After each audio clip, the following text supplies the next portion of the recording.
Good evening, race fans, and welcome to V8 Online's live and exclusive coverage of the V8 Supercar Online Premier Series. Racing tonight taking part at the beautiful Donington Park circuit in the UK. We've got to thank Get30MX, TrakRacer and Oceanic Sim Racing for making this all possible. I'm Leo Gray in the commentary box. Also got Clayton Brooks here with me for the first time at Donington Park. This is going to be an exciting race, isn't it, Brooksy? Leo, good evening everyone. Cannot wait for this. Fuel Stops his first race for the Dev Series, guys. It's going to be exciting. We've got a new pole sitter up the front. Absolutely, this Dev race getting started off as usual, and it's going to be Kane Kugiyama on the pole.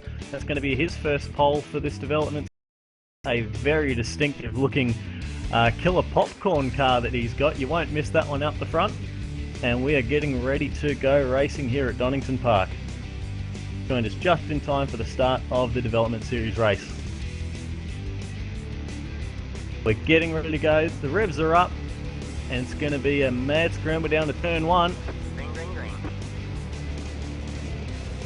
And it looks like Kane's got the jump, but he's going to be pressured very hard as they run side by side into turn one. Yeah, that's coming Brad around Ryan. the outside is Brad Ryan. They're siding down the hill, and it's still 2 by 2 behind him. Ryan is going to swing by and take the lead. It's down into the old hairpin corner. Yeah, and just behind there, Cohen May slipped up into third. Blinking off the screen, Joshua Burden had to run wide to give plenty of room. I got a car off at the back of the grid. Didn't quite catch who that was.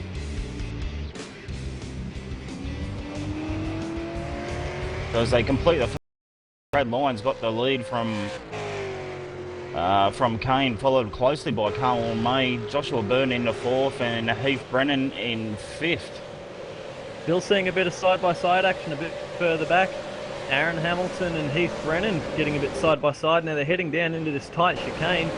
There's a double hairpin section coming up here to close the lap off. Going to be very hard on the rear tyres, and going to be a great passing opportunity as we see Brennan and Hamilton going at it again. Hamilton's got the inside line. Sends Heath Brennan back down a spot. But see the way it goes again, there's a left-hander coming up here. But Hamilton is able to hang on.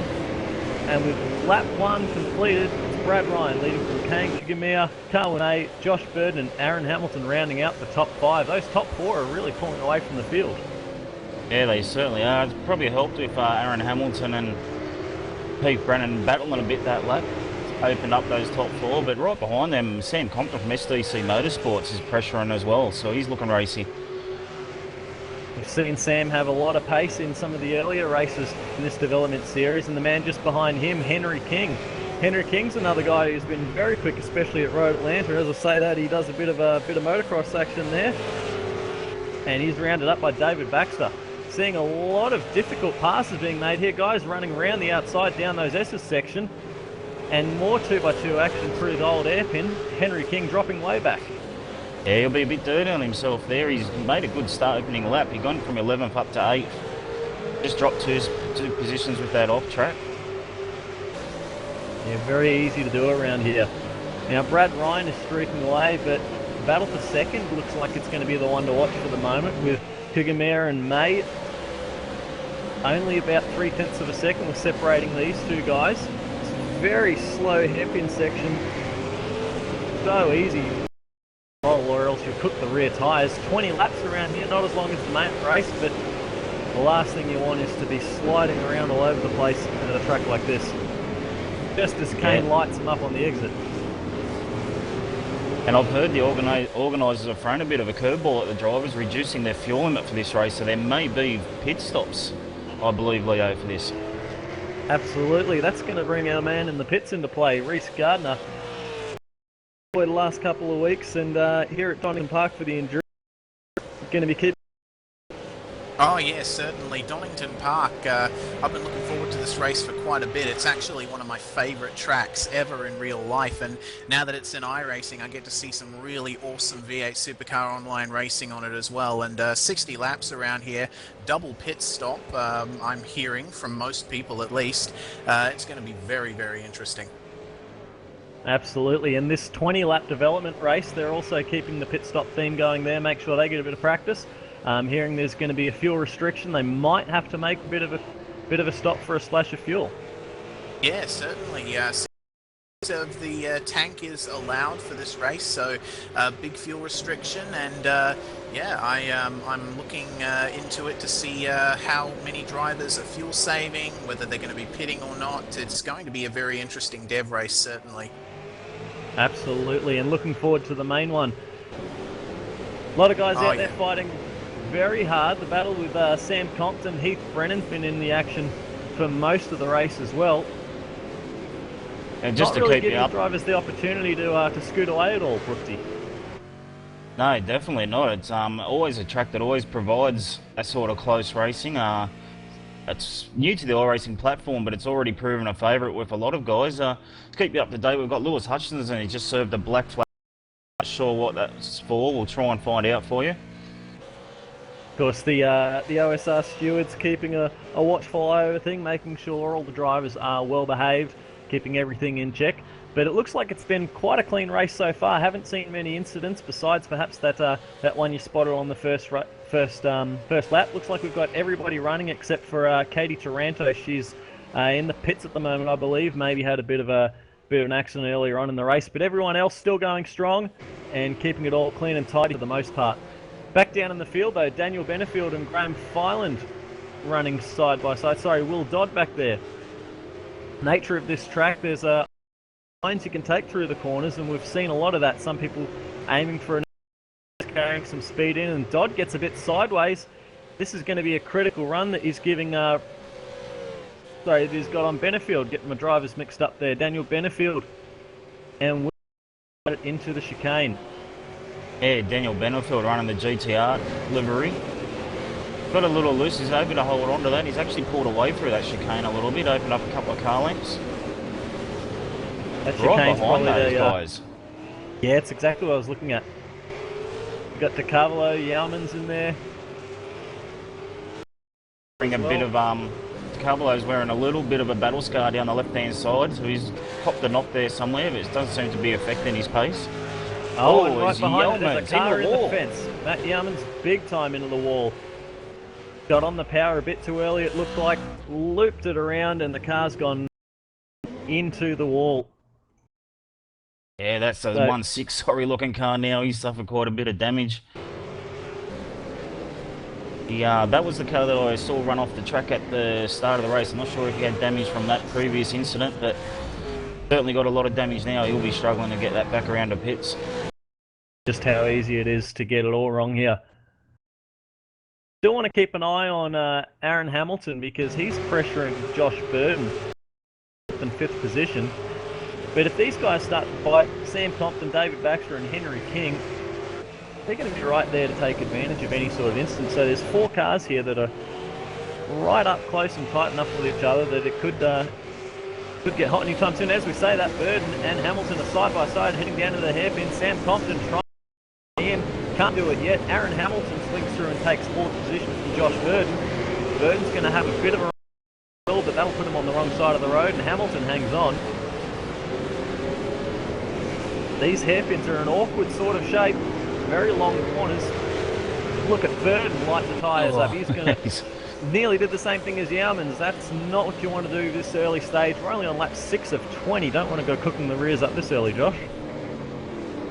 Yeah, those last 2 corners are going to really take it out of the tyres, I think, at this track tonight. Obviously, the weather's going to play a part. You've got to really look after the tyres. If you heat the tyres up, you come into this fast-flowing first sector of the track, and it can bring you unstuck quite easily. As Heath Brennan has got a lot of pace through that first sector. He's all the way up the back of Josh Burton. He was very quick through the old hairpin corner, and he thinks about a dive up at this another tight one. Burton's car was moving around big time under exit of that old hairpin, and Sam Compton and Heath Brennan are just all over him. Yeah, it's let Hamilton quite a few car lengths now in front.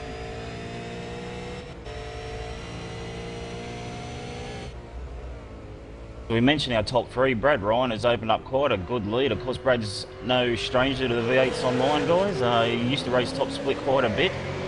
Now, member of the VOC team in the V8 Supercars, that takes quite a bit of his time, so he's leading ahead of Kane, our pole sitter, and Carl May is another guy making a return to the V8s, sitting in third spot.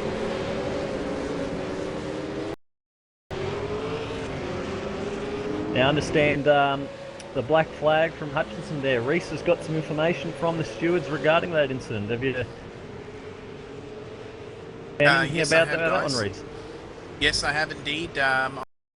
With the stewards, and they told me that Hutchison black flag was for turning around Brenton O'Brien at the Melbourne hairpin on lap 1, so he received a black flag for that, and Hutchison is currently running 26th, just about last on the lead lap. Well, that'll do it for you. Thanks for keeping us up to date there. And No guys, I've also got Bones Fireline, Baxter and King all just made the first pit stop, scheduled pit stops for those guys, going for the undercut, and King straight off the road out of the pit lane, so that's going to hurt him. Yeah, very quick pit stop time, seeing 8-second range for Fireland and 11s and 13s for King and Baxter, so that'll probably just be a splash of fuel and back on your way, I expect. And King's off the road again. He's having a hard time getting his head around this Donington Park circuit, it looks like. Yeah, these moments after the pit stop are very crucial for your strategy if you want to maintain a good position or even gain a few positions, and that kind of off-track action is not working at all. No, that's right. King's currently running down in the 23rd position. He's the first driver on track to have made a pit stop. Going back to when he was still in the lead pack, he was running in position 9, so we're very interested to see where he comes out in relation to everybody else once they make their stops. And we've just got Carlin May out of third position to make his first pit stop for the night, followed by teammate Chris Coxhead's just made his way in as well. There we go. This is lap 8 of 20, and the pit stops are starting to come through. Carwin May is going to be an interesting one to watch, given that he was locked into a battle with Kay and Kugamia. Oh, it's Might a long be trying pit the stop. undercut here. 7 for Carlin, it's quite a long one compared to the others. He Just has comes come out out in front. ahead of Henry King. He was ahead on the racetrack before the pit stops though, so no big surprises there, but a big difference in the time. 6 seconds slower than Henry King's stop. May might be banking on tyres.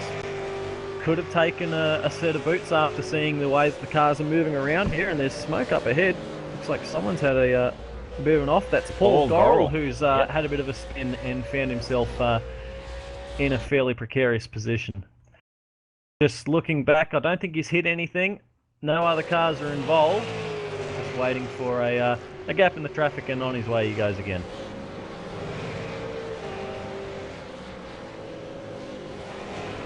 Quite surprising, the pit stop from Carwin May. He's sort of made a name for himself. Ultimate fuel saver when he was racing these cars full time, so for him to take on more fuel than most of the other guys would be surprising. He may have taken rear tyres in the stop, which would have slowed him down a little. Well, he's still in a little bit earlier than most. We've got Burden, Compton, and who else is there? We've got Matt Morris in the pits as well, so another 3 from the lead pack in to take their stop. Brad Ryan continues on, still in the lead of the race, still 4.5 seconds clear of Kane Kugamia. Third position on the road right now is Aaron Hamilton. Behind him, Heath Brennan and Andrew Gaines rounding out the top 5.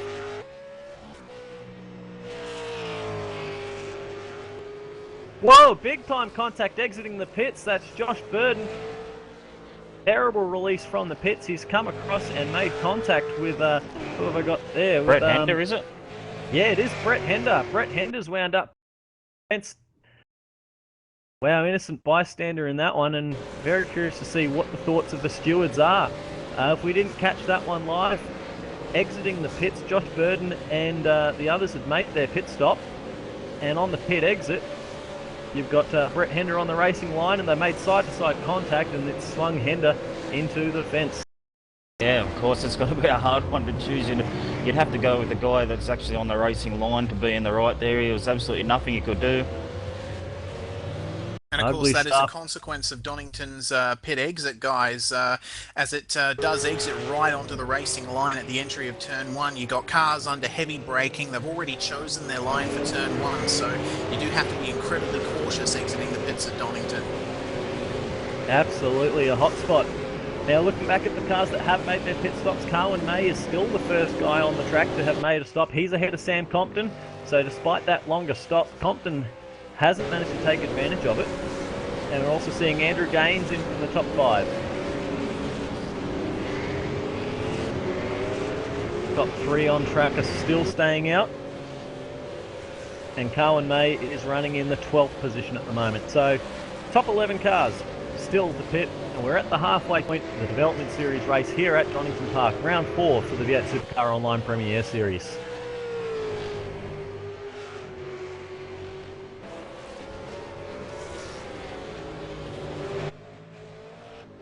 I'm going to head back to 6th and 7th position. That's Daniel Benefield and Will Dodd. These guys were fighting quite hard earlier in the race, and they've come back together once again. 6th and 7th on the road. Just going to touch on these two. They've been quite inseparable so far. Both racing very cleanly, very consistent lap times from the pair of them. In fact, Will Dodd has just laid down his fastest lap time the previous lap around on a 31.7.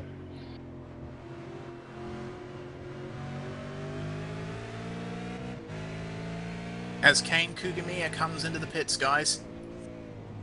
Kane pits from position 2 with 10 laps remaining in the race. Ryan stays out, Hamilton stays out. Going to be very interesting to see the pit stop times comparing Kugamiya and May, especially given that May looks like he's had the longest pit stop out of anybody in the race so far. But he did pit earlier, he may have taken... His lap times are looking pretty tidy. Oh, and Kane's gone past Carwin's time. He's done an 18-second pit stop, so this is going to be very close for our guys. Carwin May is coming down the front straight now. Kugamiya is at pit exit.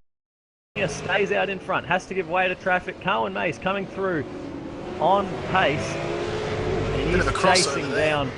Yeah, he's chasing down Kane, who was just getting, just having a lap car give way to him. Love the sportsmanship there, and Carwin May resumes the chase, but it looks like Kane's actually done pretty well out of that whole pit stop cycle to remain in front, given how close they were, and Carwin May lights it up big time coming out of the old hairpin. Got Brenton O'Brien in one of the Demidov cars there, who's in between the two guys, so that's exactly what Kane wants to see. Carwin wants to get past at the soonest possible moment, but it doesn't look like he's able to happen. There's a car off behind them though. Josh Burden and Henry King are side by side heading up the hill. Burden's got the position at the moment. Car off the track was Jason Squire. He was in 12th position before he went off the track, and Henry King's looking very pacey. All over the back of Josh Burden. Trying to set up the move. It looks like it's a pretty difficult place to pass at here, Donington Park, but with the number of different lines that there are, different ways to get around this track, it seems that you can try and position to move up. Different lines being taken here. He's taken a much tighter line. It's struggling to put the power down on exit though. Just behind him there, Dave Baxter's managed to get around Jason Squire down to that penultimate hairpin. They're all sideways for the last corner, and Jason heads towards the pits. Also worth noting that in amongst all of those heated exchanges, Brad Ryan has made his pit stop from the race lead. It's a 12-second stop, so 6 seconds quicker than what Kane was running, and Carwin May. So Ryan is 3rd position on the road, and he's got about a 10-second lead now over Kane Kugamiya. Aaron Hamilton is the race leader on the track, still yet to pit. Same situation for Heath Brennan. Got Brad Ryan in 3rd, Will Dodd in 4th, Trent Thomas, and effective 2nd position in the race, Kane Kugamiya is running in position 6.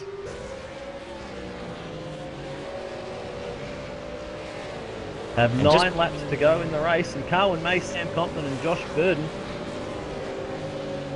Sorry, Carwin May and Sam Compton, they're still at it, these two guys, and this is effectively for the last step on the podium. Oh, and there's nose-to-tail contact, and comes off second best. That looks like it was Brenton O'Brien. O'Brien was involved in a lap 1 incident, put him way back in the pack, and there's been nose-to-tail contact with Carl May, Brenton O'Brien, and that's put Burden off into the fence. Burden now falls into the clutches of Henry King.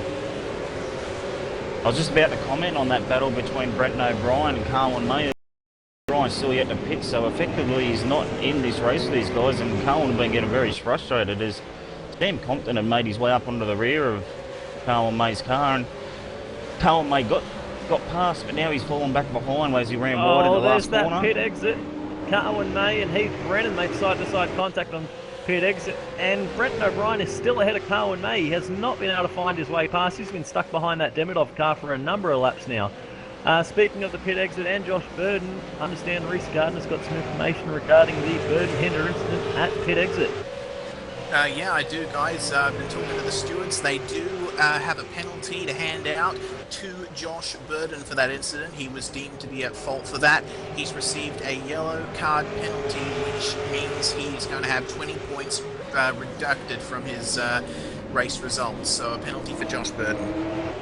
Alright, so a points penalty as Josh Burden runs side by side there, and Henry King trying to get on the action as well. They're trying to round up Heath Brennan, I believe. So, yeah, just up in front. Move by Henry King. It was a good move. Just up in front, Carl May's finally got around Brenton O'Brien. And look at the way he got him. This pack here is getting very willing. 3 wide, heading into the hairpin. That's Matt Morris getting very sideways under brakes. I wasn't sure who it was. I could see him. He was all loose. He had all 4 wheels locked up heading into that hairpin. I don't think he was quite ready for that, but did a very good job to hang on to it. He's going to lose the position there to David Baxter. Brenton O'Brien does pit this time by, and they're running side by side down the front straight, and it looks like one of the SDC cars is trying to capitalise. Sam Compton, but he's got nowhere to go.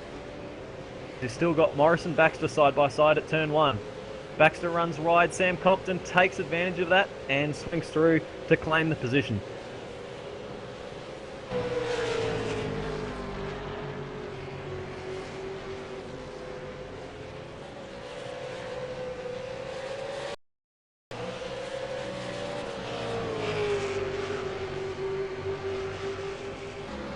Now, as all of that has been happening, Aaron Hamilton is still the race leader, still the pit, but this is the best action on the track right now.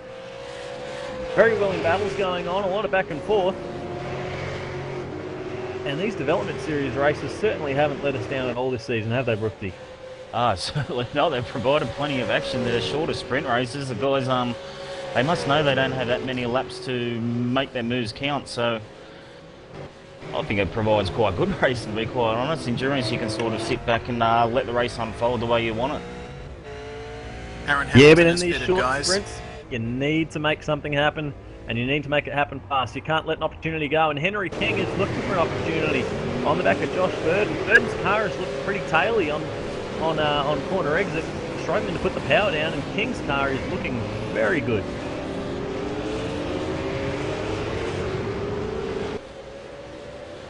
We've also got Will Dodd. He was travelling, I think, in 3rd position. He's now could have cleansed the field with his pit. Careful on that pit exit, Will. He comes out in position number 13 behind Mark Warmington. So and that of course, is all the pit stops completed. The biggest mover out of all that's Aaron Hamilton. He's ran the long first stint, and he's come out in 3rd position right behind Kane. That's a very good drive from Aaron Hamilton. Absolutely. Started position number 9 on the grid. Kept his nose clean. I guess a lot of the other guys he would have been racing with were involved in those heated exchanges that we were watching. But look at the way that Kane in 2nd position is lighting the rear tyres up. He's run very long on that set of tyres. I think that Hamilton is going to be looking pretty good here to try and take 2nd position. This is going to be quite an interesting finish, guys. Absolutely right. I'm not sure whether Hamilton's taken tyres or not, but they are going to, he's going to be a little bit refreshed. He was a little bit better out of the box.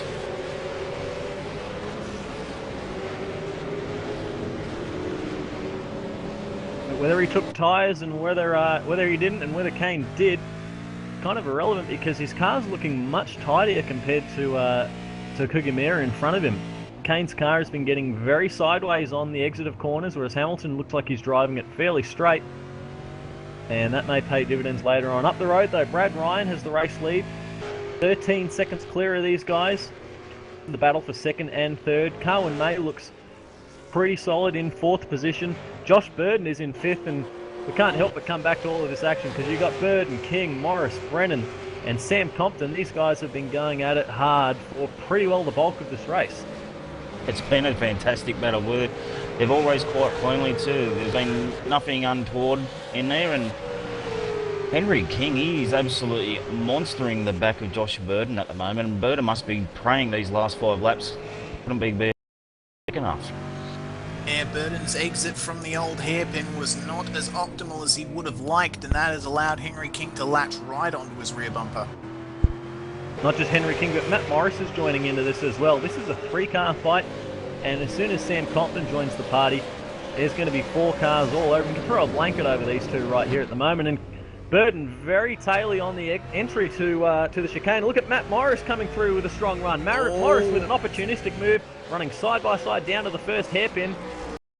In that position from Henry King, and he sets his sight on Josh Burden. King trying the crossover, can't get it done, and Sam Compton comes to buy in. Now all over the back of Henry King, heading up to the final turn. This left-hand hairpin, it's allowing Burden to get away. Matt Morris is still got the position over Henry. Tries to cover on exit, and that moves Morris up into position number 6 and gives Burden that precious breathing room he was looking for. Yeah, Heath Brennan really looked there on the inside of Henry King. Wasn't able to get it done, but Matt Morris, a couple of laps ago there, we saw him extremely loose into the hairpin, but he's really put his head down and he's showing quite a bit of speed.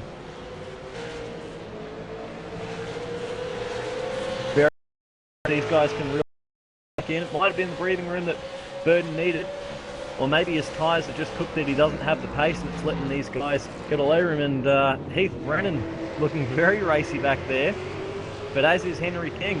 Anytime King tries to set up a move there, it does leave him open to attack from behind, so he's not in the best of positions being in the middle of a 3-car fight, and gets big time sideways in the middle of the corner. That's going to leave him very vulnerable down into the chicane here. Brennan with the run side by side, and he takes the position under brakes, gets it done. 2 positions in the same amount of laps there for Henry King he's lost. Oh, but check out the run he's got. He's coming back on. Going to try a dive under brakes down at the first hairpin. Brennan runs very wide to try and set up the move. Oh, well done, Come back, Brennan. and it's very nicely done there.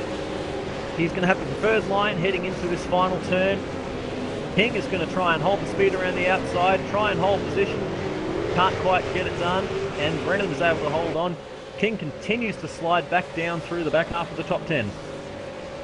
Sorry to interrupt, guys, but there has been a position change up at the front. Aaron Hamilton has overtaken Kane Kugamiya for second place, moved past him on the back straight on the last lap, so Aaron Hamilton in second place now. Been a sensational drive from Aaron Hamilton. He's come from 9th place on the grid. Seen a lot of that through these dev races, guys coming from fairly deep in. It's impressive to see the drives these guys are putting in. Brad Ryan still 15 seconds clear up in the lead though, but Hamilton and Kugamiya will both be very happy with the podium finishes here. Now, sorry that we missed that, but we just can't look away from this action here for fifth position. Josh Burden trying to hang on. Matt Morris has come through the field and is all over the back of him. Morris is another one who's come from deep in the field. Started 15th place in this race, and now he's looking to claim 5th from Josh Burden. Oh, and he's got a terrific run. Oh, no. He's lit it up out of save it somehow. That car was absolutely sideways on the exit. That was a big slapper and a half. Absolutely, and that brings Heath Brennan, Henry King straight back into it. Sam Compton is in 9th place looking on watchfully. Josh Burden is doing a fantastic job to hang on, but these guys are lining up and taking massive shots. Josh Burden's using all his lives here. Every time someone gets close to him, they're making a mistake behind, which is causing him to skip away and maintain that with only 2 laps remaining.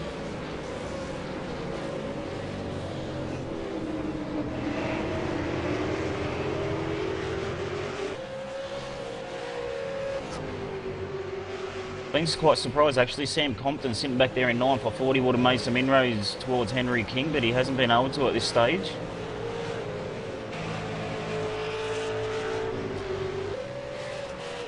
So you've got this pack from 5th position down to Sam Compton in 9th, just half a second separating all of these cars as you go down through it. Lap times are well off the pace compared to the guys in front of him, and you would expect that the cars behind, from the way they've been behaving, are quicker. Look at Matt Morris with the run again, but with the way they've been fighting, they haven't been able to make anything happen. Burden runs defensive, covers the line, but he's got the position into the chicane. Morris has been getting a fantastic drive off that chicane though, trying to set up moves into the hairpin. Check out Henry King and Heath Brennan behind though. King thinks about a move, can't get it done. Brad Ryan has just begun his last lap of the race. Morris still at it, nearly making nose-to-tail contact. Oh, I can see this exploding on the last lap here, Leo. Oh, you're not wrong, these five are all... Oh, Matt Morris is looking unstable under braking again. Crossed up mid-corner, and that's compromised his exit slightly. So there you go, these drivers begin of the race. Brad Ryan still the race leader, well clear of the field. Aaron Hamilton in second, Kane Kugamir in third, Carlton May in fourth. We are watching the battle for 5th, 6th, 7th on back. Got Josh Burden, Matt Morris, Heath Brennan, Henry King and Sam Compton. We can't take our eyes off this battle. Burden's got that breathing room again because Morris and Brennan are going at it. Both of them kicking a bit of dust up on the pin. Morris is looking very quick through this section of track, and somehow Burden manages to stay in front of these guys when it looks like he's been a walking wounded. Yeah, Josh Burden's done a terrific job to be able to maintain that 5th position. Brennan had to go wide. He's Henry brought King's himself got under a bit of a attack. run. Absolutely, it's oh, that's... Whoa, 2 positions. What happened there to Matt Morris? I think Matt Morris might have suffered a slowdown penalty, maybe. Yeah, I back saw there him to cut that that real curve early. a bit far. That's He has a look down. So here we go. Brad Ryan has won the race. Aaron Hamilton in second position. Oh, and Matt Morris gets turned by Sam Compton. Morris around at the hairpin. Josh Burden is going to hang on amongst all this carnage. You're going to see Carwin May cross the line in fourth. Joshua Burden somehow hangs on for 5th with all the guys fighting behind him. Heath Brennan maintains 6th. Henry King 7th. Sam Compton 8th. And Chris Coxhead comes through for 9th position. Mark Warmington rounding out the top 10. Well, that was an explosive battle. What a race. We do apologise to all the other guys in the race. We just could not take our eyes off that battle in the back half of the top 10 there. That was insane. This bodes very well for the main game race coming up very soon. If it's going to be anything like this, it's going to be amazing. Doesn't it ever? So whilst all the action was at that bottom half of the top 10, again, congratulations have to go to race winner Brad Ryan. He took the checkered flag a whole 16.4 seconds clear of second position Aaron Hamilton. Hamilton with that great drive through from deep in the field. Kane Kugamir taking the final spot on the podium. Carwin May rounded out 4th. Josh Burden in 5th with that fantastic drive to hang on with all of that action and pressure behind him. With Heath Brennan in 6th, Henry King 7th, Sam Compton in 8th, Chris Coxhead 9th, and Mark Warmington rounding out the top 10. Yeah, and after your top 10, you had Will Dodd, who put in a good race from further back in the field. Michael Barron in 12th, Benefield 13th. Matt Morris got 4th.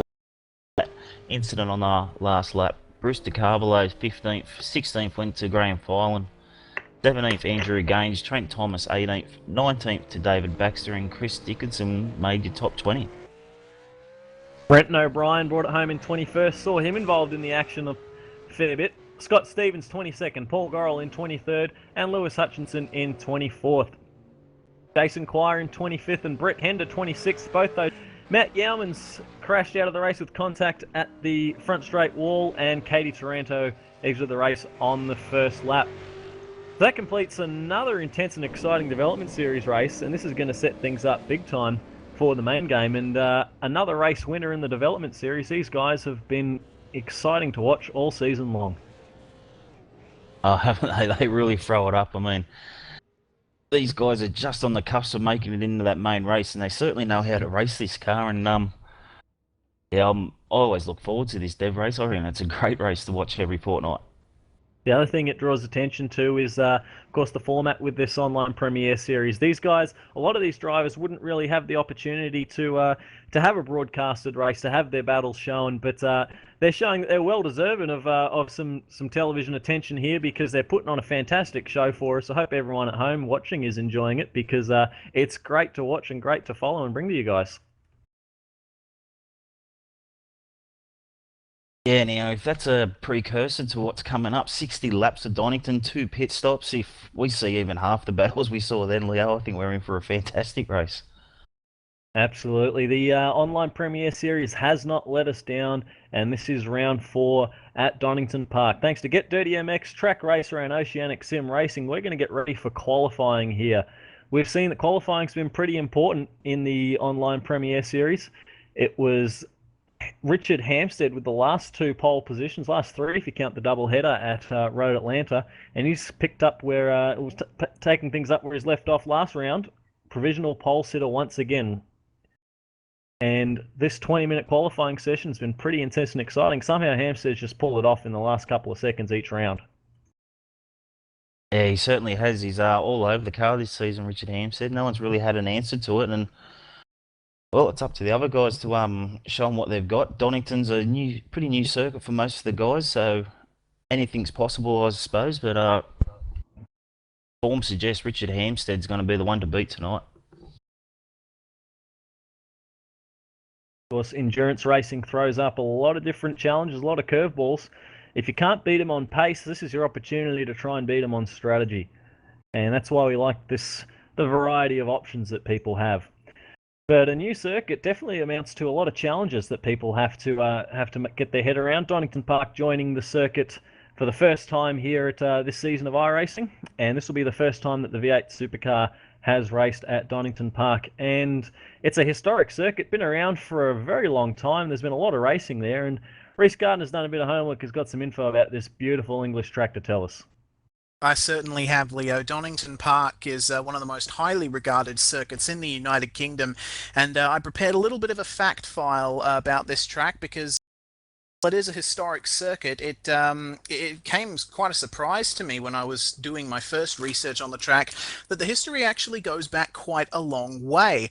Donington Park lies on Castle Donington, the Donington Hall estate in Leicestershire in England, which was first mentioned by name as Donnington in 1086 AD in the Domesday Book, which was the medieval equivalent of a census. So the history of this place goes nearly 1,000 years ago, which is quite a stretch, really. It started as a royal deer park, which was first documented as such in 1102, and the circuit itself mostly follows carriage tracks that were once part of the estate in the really thick forest beneath Castle Donington up on the hill to the north of the track. There's been reprofiling here and there, but for the most part, in particular, the exit of Turn 1, Red Gate, all the way up to the old hairpin. Those swooping turns going down the hill, the Craner curves, they have been there in some form or another, carved into the land for possibly centuries.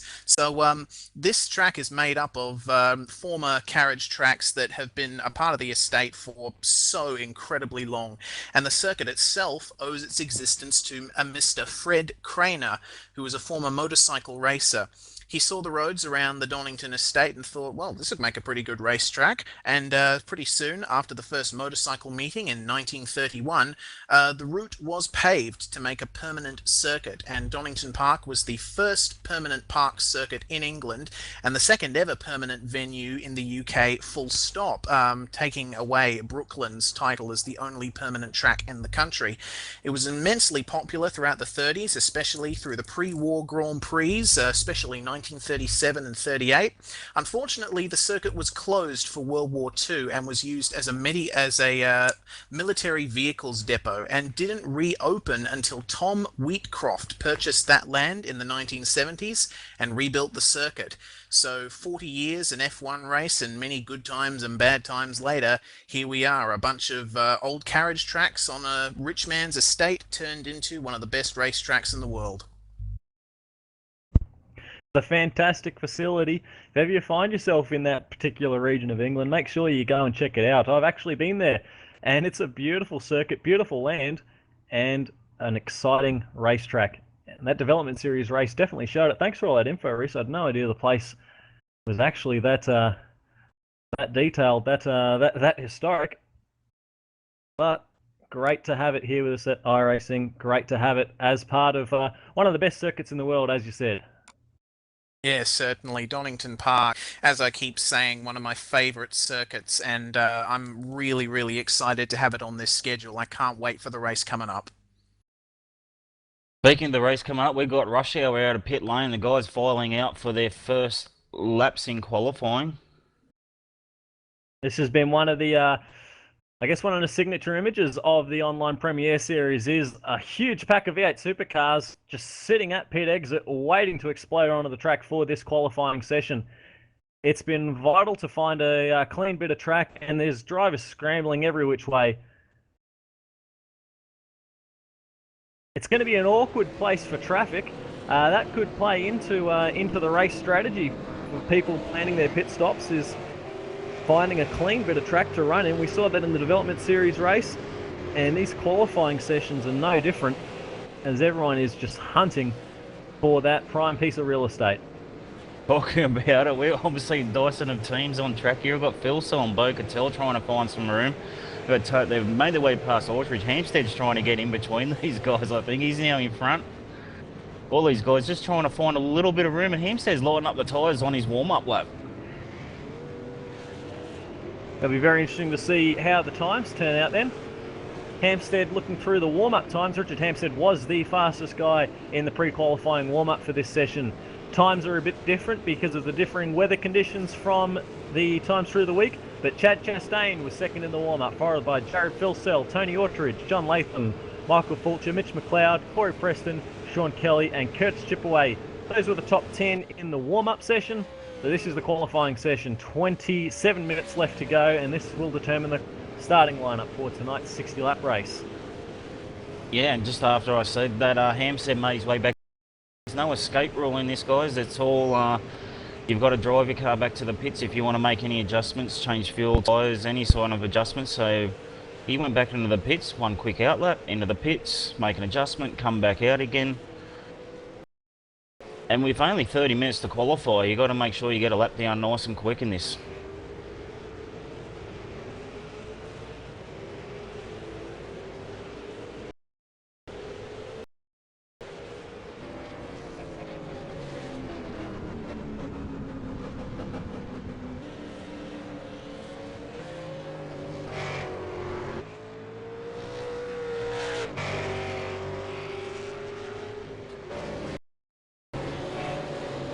A lot of cars out on track. Everyone out there really trying to set a flyer at the moment. Just trying to find who we should keep an eye on. Madison down on a fly, heading down into the chicane right now. Took the first pole position of the season back at Circuit of the Americas, but the results, well, win at that circuit, but no pole position since. And I think he's going to want to change that tonight.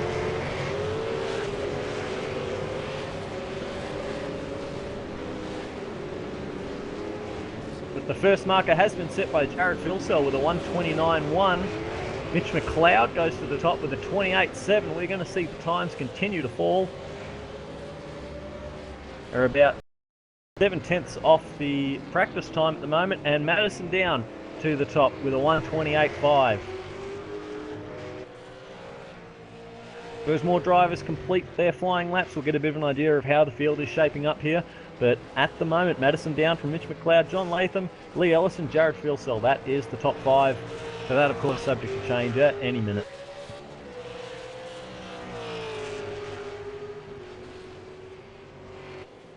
I was just having a look earlier in the warm-up. Madison Down didn't actually set a time, and he was having some internet trouble, so he's jumped out there and put down a quick time straight up.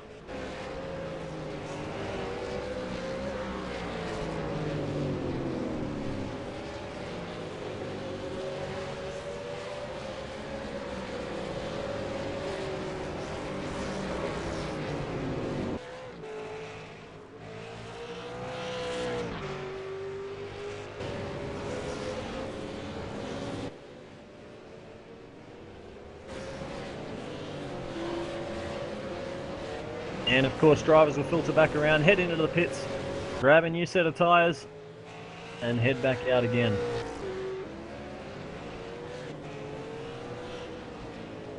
Well, a guy to watch right now is Richard Hampstead. He'll sort of be off the same course as all the other drivers because he only did an outlap, went straight back in, so I think he may be on a fast lap now as he gets loose out of the chicane. May have incurred an off-track penalty. Very well could have been a qualifying strategy from Hampstead, is to put yourself in a different cycle to the rest of the field, but he just doesn't want to get caught by people on a slow in or out lap. Hasn't set a time in the qualifying section so far. He's got a bit of traffic ahead of him though. That's Leon Tander and Hampstead back into the pits again. So Hampstead still hasn't set a flying lap. As Dylan Sharman puts down a 28.9, goes into third spot. Good to see Dylan Sharman. I haven't seen him in the V8 for, I don't know, 3 or 4 years probably now. So great to see Sharman out there, and he's straight back on the pace. Another one of these very successful TTL Falcons in the class of the field the last couple of rounds, starting back at Watkins Glen. But there's going to be a lot of other guys very eager to change that run of fortune.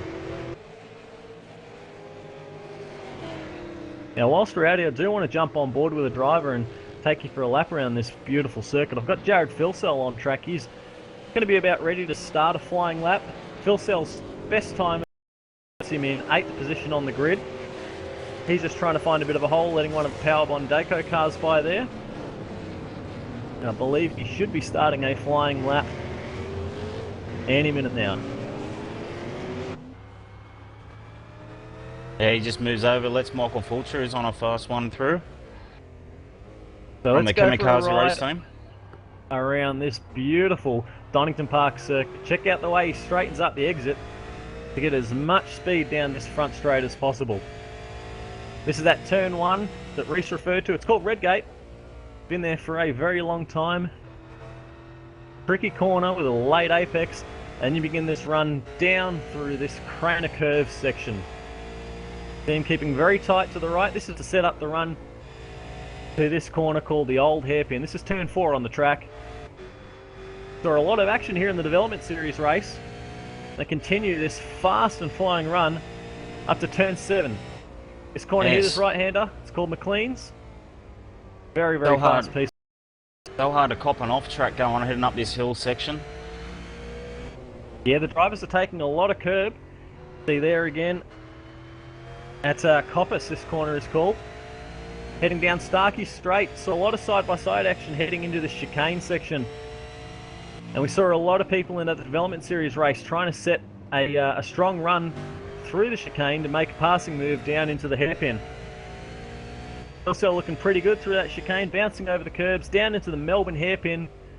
There are a lot of side-by-side through here, great passing opportunity.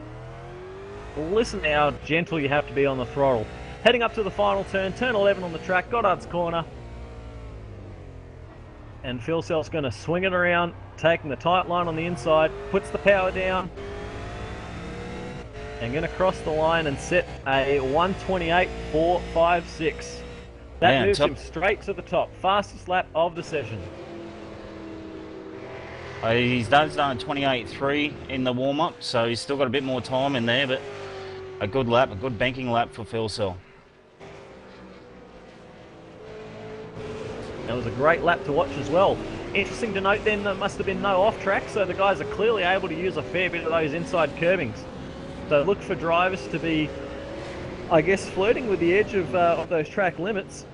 Clearly it's allowed to get those two wheels over the inside curbs.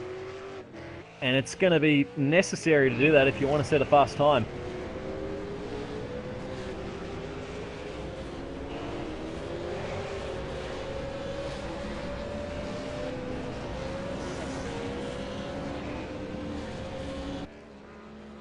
Richard Hampstead to the top.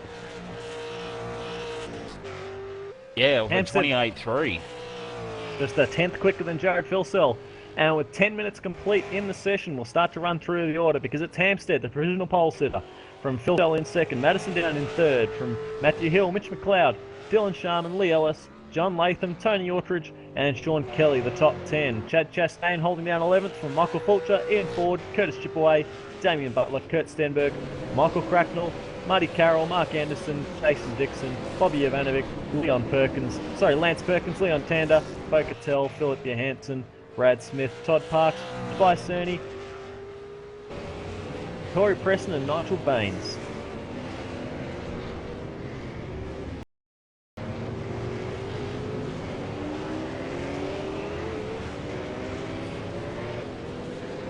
Yeah, they're getting reports of some guys only just making it back to pits because they've obviously got to do their out lap, fast lap, then in lap. They're only just making it back to pits on the fuel, so that's something the drivers will have to watch.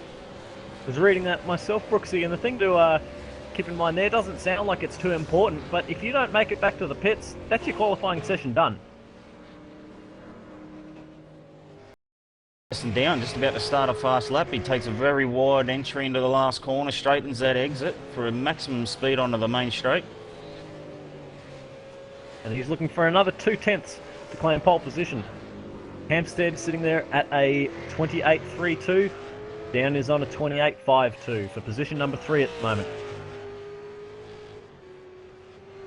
Another guy we haven't really seen featured, Chad Chastain. He's been fast all through the pre-qualifying and the warm-up tonight, so he's one to watch out for as well tonight.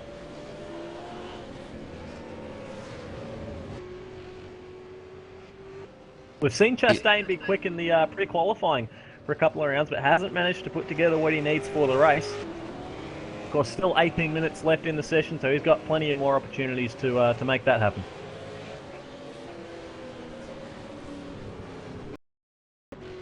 I'm watching this ultimate karting Falcon of Madison Down around the track. He's kicking up plenty of dust on that uphill section. Like we said, the guys have been pretty generous with how much track they're taking. He gets through that hairpin very cleanly on the power very early through that chicane.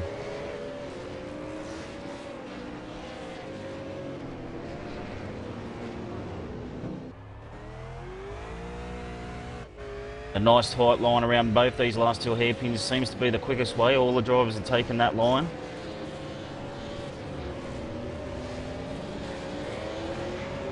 Oh, he lights it up and yeah, didn't like that one. Get a new pair of go again. May have had an off track somewhere and decided to take that as an opportunity to practice a hot pit entry. Now the positioning of that pit entry is a pretty awkward one, so it might make things interesting come pit stop time. Driver's going to have to make 2 pit stops, we expect, during this 60-lap race, just shy of 250 kilometres tonight, so it's going to be a lot easy. Yeah, and of course we exit can do in that development race a little bit earlier. The pit entry is just as difficult to get into. You've got to slow down quite quickly. Cars behind can be caught out unexpectedly, so the guys are going to have to rely on their game.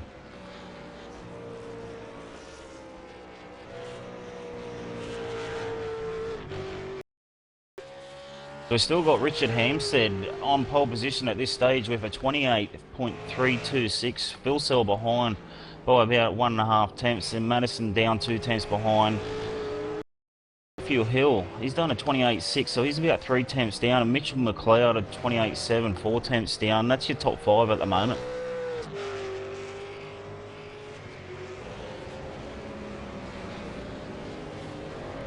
Oh, as Dylan Sharman is about to start a fast lap, and I'd say he would have got quite balked by Jake Burton exiting the pit lane.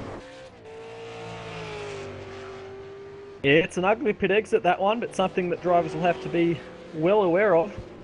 Not just to avoid an incident, but to avoid yourself getting a penalty. We saw, as you said, a bit of an incident there in the Development Series race, but of course the OSR stewards will be keeping an eye on things and give anyone a slap on the wrist should they do anything unsportsmanlike or risky towards the other competitors. And Dylan Sharman's now aboarded that lap. He's had a couple off tracks heading up through the S part of the track, heading up the hill, so he's just cruising that back to pit lane. The thing I've noticed with this circuit, Brooksy, is that it's definitely a rhythm circuit. All the corners flow, they all link together very well, especially that first run down through the hill, the Craner Curve section. From turn 1 all the way to the old hairpin, you've got to be, it's so line. Oh, most definitely. If you're offline for one of those corners, you're going to suffer for the next 2 or 3 after that. Just the nature of this place, it's got a big flow-on effect.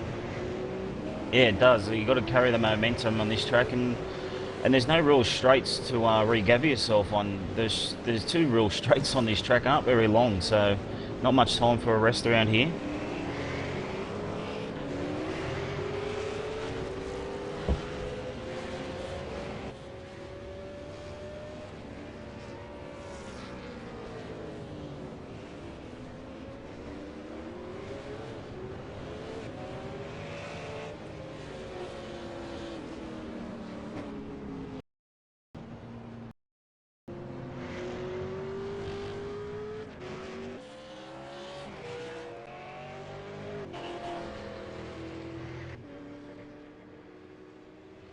Way through the qualifying section, tons of raining the same up to Jared Fitzell, that's there. And Mitch Cloud. For everybody watching on live here at the moment, getting a bit of a competition going on. This is courtesy of SC Motorsports and YouTube chat down there.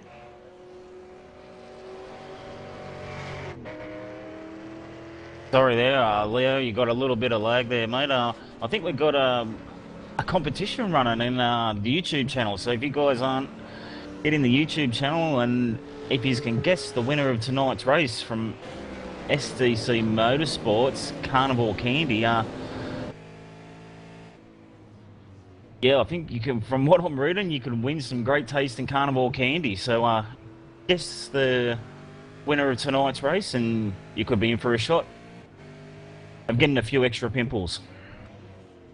We do appreciate people getting involved. Everyone watching live, I know you like to listen to that chat box there. So that's something to keep you entertained as this race goes on. As if the action on track wasn't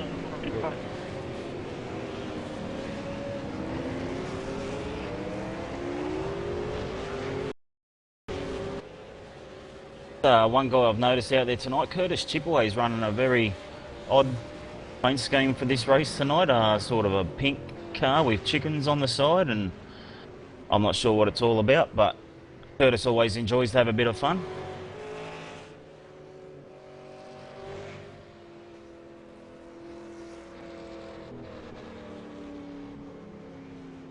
Oh, there you go. Chicken Run Racing. Marlon McMahon. Always new teams. There you go. I've learned something every day.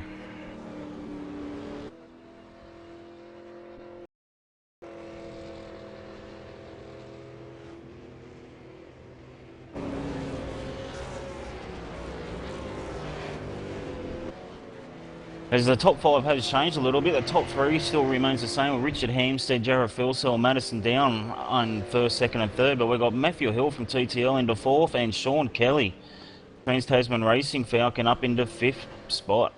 Mitchell McLeod has dropped down into 6th, Tony Autridge 7th, Dylan Sharman's holding down 8th spot with Lee Ellis in 9th and Michael Fulcher rounding out your top 10 at the moment, guys.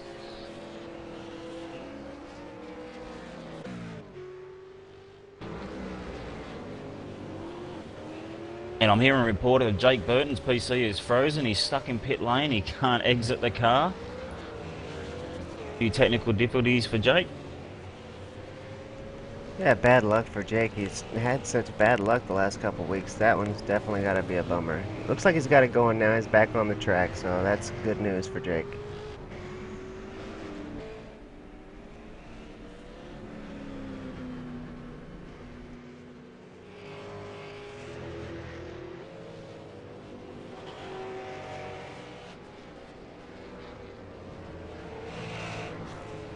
Just having a look down through the qualifying results.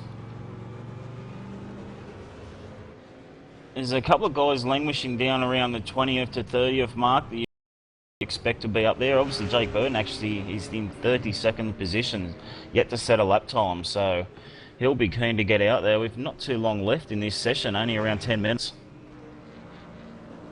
Yeah, several drivers down there toward the bottom of the field that you wouldn't expect to be down there. Bo Cattell is down there. Of course, as I say that, he kind of popped back out of that lower end. We've got Corey Preston still down there, Kurt Stenberg, Nigel Baines. So a lot of drivers down there that really would expect to have turned in a pretty good time by now with 9 minutes left. Yeah, just as you were saying that, Bo Cattell bumped up to 18th spot in the ANZ Motorsports Falcon. He's making another comeback to the V8. He's had a bit of time off, but this series, I think, Kane is bringing quite a few drivers back, as we've seen already tonight. That's one of the fantastic things about this series is the number of drivers that have come out of retirement, so to speak, to drive in it. And seeing Brad Ryan in the development series tonight, that was a crowd pleaser. Seeing Brad for such a long time, and you know, seeing Bo Cattell show up to race, and there's several drivers, Mitch McLeod, that has showed up for this season. So very happy to see a lot of drivers come back to prepare for the new V8 Supercar we're going to be getting soon, and this V8 Supercar's online premiere series.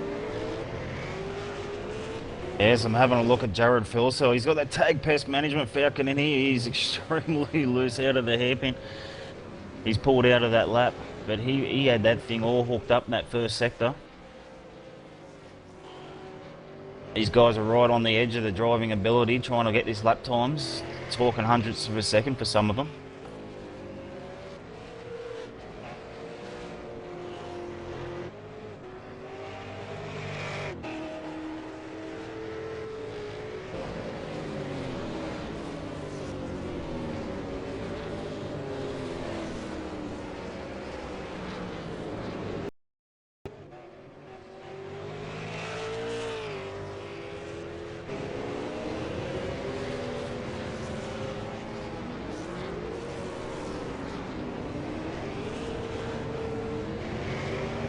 And I believe we got Leo. He's fixed his lag problems. You got us there, Leo.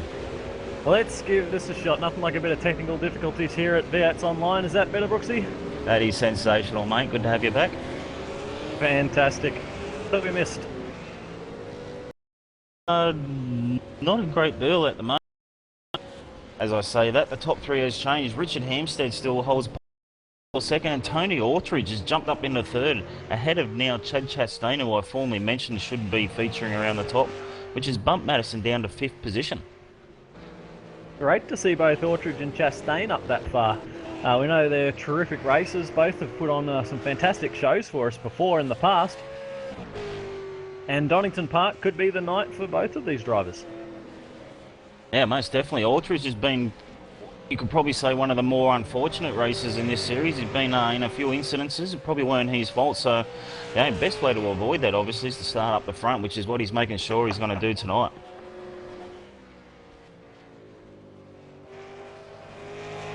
And of course, the actual race, guys, is a different session from the session we're viewing at the moment. It's a bit later in the day, so the weather could change. That's another curveball these drivers are going to have to deal with.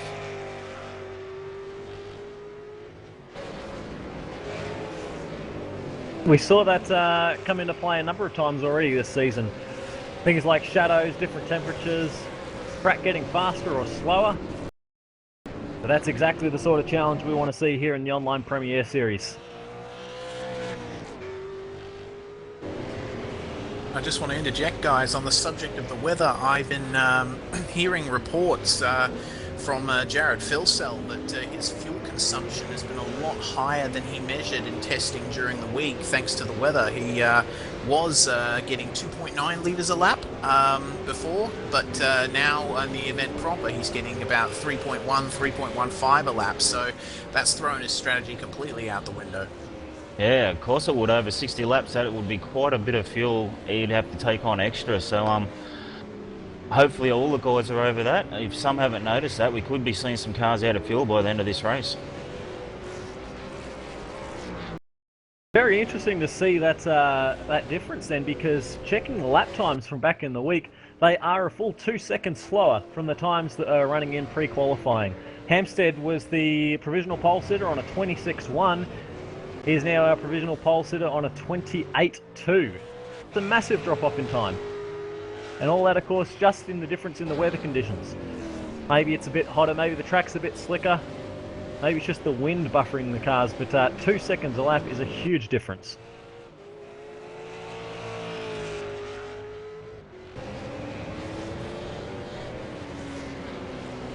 As I'm completely biased, I've trained my eye on Phil Cell again. He just started a fast lap. Looking very strong through that first sector. Oh, and he gets loose again. Big slide. It's a very, very fast piece of road.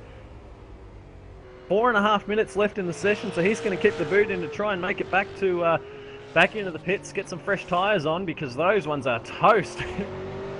Oh, round he goes, almost. Oh no, he's putting on a show. A bit of drifting. Nicely done. Yeah, not the way to set a quick lap, but certainly it looks exciting. 4 minutes and 15 seconds remaining for qualifying here at Donington Park for round 4 of the V8 Supercar Online Premier Series. 60 laps racing coming your way tonight as soon as we get this session over and done with.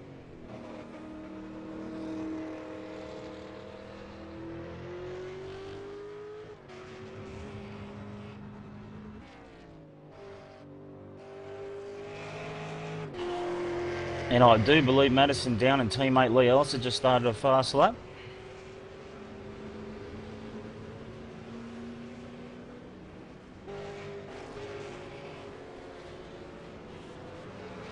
So that's Madison Down, currently position number 5 on the timesheets, and Lee Ellis in 12th.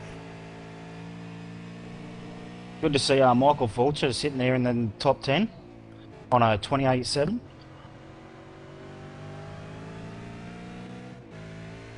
He just set that time, Brooksy. So track continuing to grip up, and the drivers are finding a bit of speed out there. Fulcher set a 28.77 to put himself up in a 10th position. Just below that, the times are remarkably close, but just outside the top 10, because you've got Lee Ellis on a 20. Then there's 3 other drivers that are on a 29.0. That's Kurt Stenberg, Ian Ford, and Curtis Chipaway. You've also got Nigel Baines and Marty Carroll on 29.1s. So you only need a 10th here or there, and it can make a pretty big difference. Yeah, there's only 2 tenths of seconds separating that from 12th down to 20th. Madison Den heads back into pit lane. And Lee Ellis does a personal best for this session with a 28.8. Moved him up to 11th position. Bumped Dylan Sharman down into 12th. Interesting to see if Sharman can respond. There's only 2 minutes and 10 seconds remaining in the session.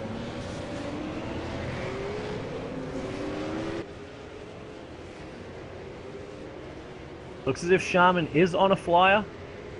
Coming into the final turn now. Carrying a lot of speed. And back into the pits he is.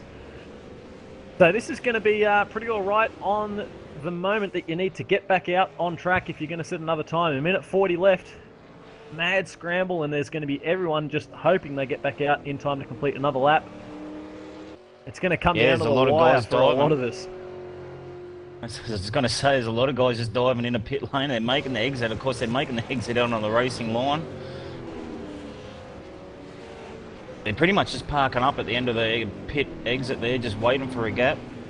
Yeah, that was to not balk anyone that was on a hot lap, and Sharman's looped it on the first turn on his out lap. I think that having to wait for traffic there has cost those guys any opportunity at coming around to take the green flag. So you've either got to be out there now or completing a flyer, or else you're not going to get out in time to start one.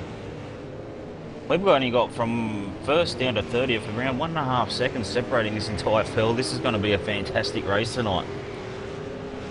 Oh, the level of competition has been immense through all of the races so far in the Online Premier Series.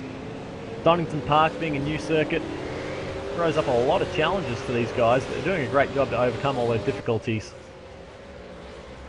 But the more things change, the more they stay the same, because Richard Hampstead is on track to take a 4th consecutive pole for that number 28 TTL Falcon. Got 3 on the trot at Watkins Glen and the doubleheader at Road Atlanta. 3 race wins from those 3 poles as well, so it could be an ominous sign for the rest of the field. Hampstead starts from position number 1 once more.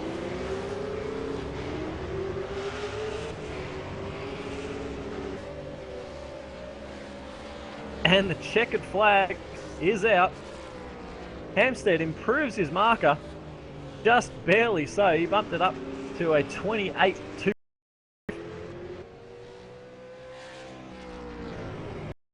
Got some pace on board. He'd have to be odds-on favourite for this race tonight. And Chad Chastain has moved into 2nd. Bumped Jared Filsell off. Or did Filsell bump Ortridge out of the top 3? You know, Chad Chastain got into 2nd. Jared Filsell at this stage out of 3rd. Tony Ortridge 4th. He's lead driver there for Trans-Tasman Racing, which is not what would be used to be seen, but Tony would obviously be very happy with that qualifying. Just ahead of team boss Madison Down in 5th position. One of the TTR cars is Sean Kelly in 6th, followed by Matthew Hill in 7th. John Latham 8th. Mitchell McLeod's got into the top 10 in 9th, and Michael Fulcher still holding on to that 10th position with a 28.779. There's still a couple of guys out there running around their fast laps or heading back into the pits, but it looks like we've got another pole position going to Richard Hampstead at Team TTL. They've currently got some great form over there at that team. As we said, 4 pole positions on the trot for Richard Hampstead now. But got to say, it looks like everyone else has sort of caught up to where his other teammates were, because if you recall the last 2 rounds, you had guys like John Latham up there right up the pointy end. But now with Chastain, Filsell, Ortridge, Madison Down and Sean Kelly in there as well, it's going to really mix things up for the race. Yeah, most definitely. I think from memory we had John Latham, Matthew and Hampstead locking out the top 3 positions in qualifying, so the rest of the field's definitely making inroads.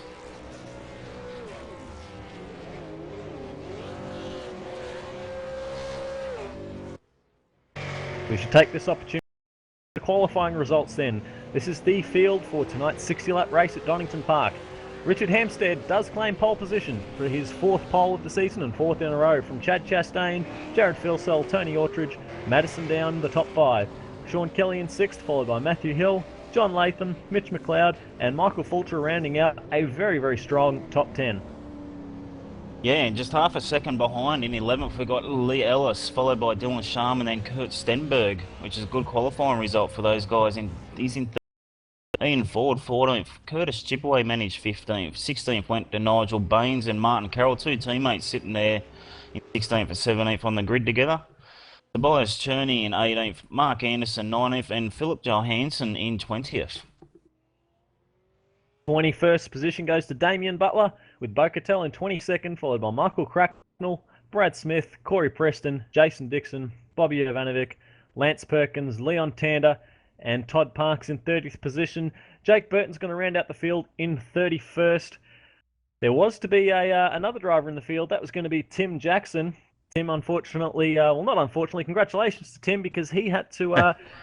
his wife went into labour right before the race was due to start, and he's off now having a very special family moment there. Missing out on some V8 Supercar racing, but Tim, congratulations to your family from us at V8s Online, and hopefully the young one's going to be into the racing just as much as you are.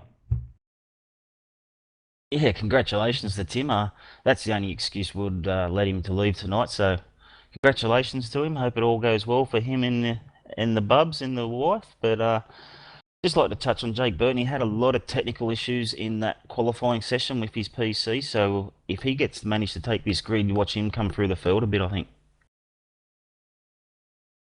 And if there's going to be a race to do it, this is probably the best opportunity. As I'd be very curious to know how those race strategies are coming along in all of the team bunkers there.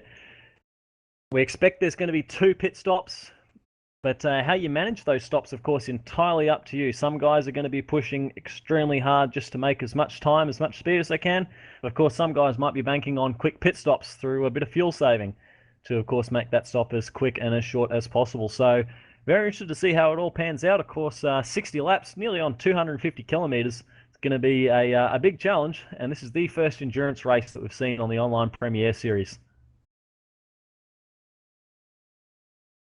Yeah, talking about endurance, things are heating up on the iRacing with endurance time, driver swaps coming in. Will we see driver swaps in this series this year? That's a big question. I'm not sure if we will. A lot of that, I think, will depend on timing for all of that coming through. But I think what we can expect is the way that it's been run. Once we begin the second season of the online Premier Series, when we expect we will have the car of the future, where our Falcon will be joined by the VF Commodore. Both of those are going to be running in car of the future specifications, and we expect at that same time the driver swap functions are going to be possible here at iRacing. So we're going to run these endurance races exactly the same as a real-world endurance race. There's going to be 2 drivers per car. Same setup. The driver has to run at least 1/3 of the race is how we expect it will play out. And I can't wait to see all of this happen. I can't wait to have that come into the V8 Online Premier Series, because this is the sort of thing we wanted to do with this series. Most definitely. And the guy that we've got's got to cover not only pit stops, but who's driving what, when, where, is Reese Gardner. And I believe he's got a bit of a rundown on pit strategy and that for us tonight. You got us there, Reese?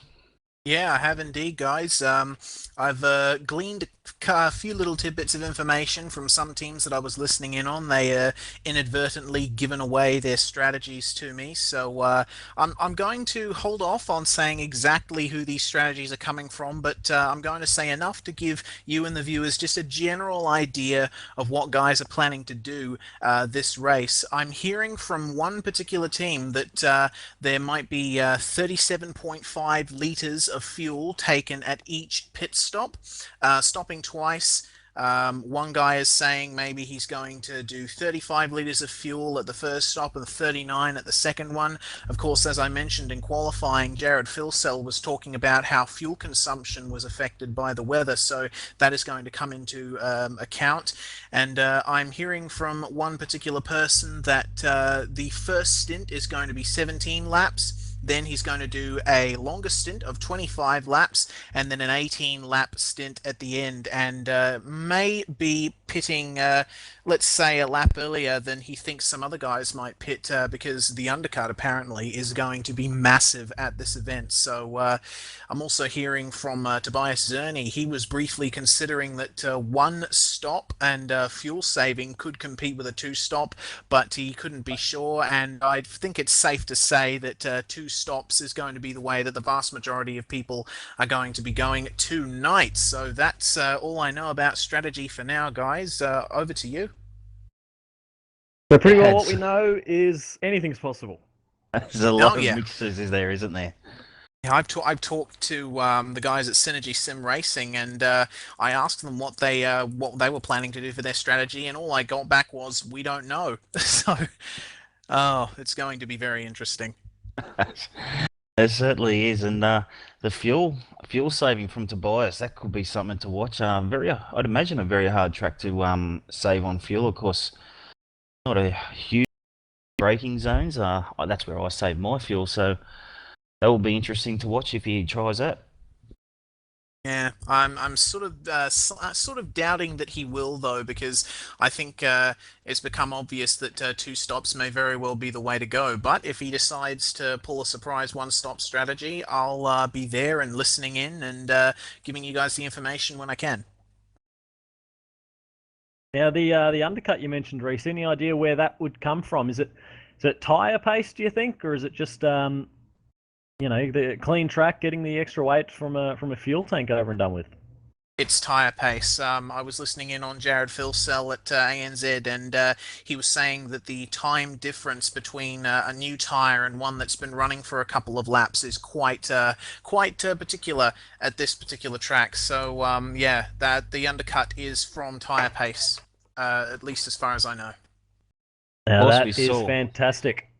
We saw quite pretty much the opposite in that first race. Admittedly, not all were taking tyres, but Aaron Hamilton did the very long stint, and it proved successful for him in the first up. So anyone watching that first race might have changed their ideas a bit. Certainly This is very very curious to true. see how it pans out. The thing I did notice from that dev race though, Brooksy, is that there was a lot of sideways action from a lot of different guys on a lot of different corners of the. Very easy to light the rears up, and if we're hearing that tyre strategy is going to be a big important part, that makes for exciting racing in my opinion. Yeah, most definitely, Leo. Battle in the mid pack in this race is going to be phenomenal. I can't wait to see it. Actually, there's going to be guys dicing, changing positions every single lap.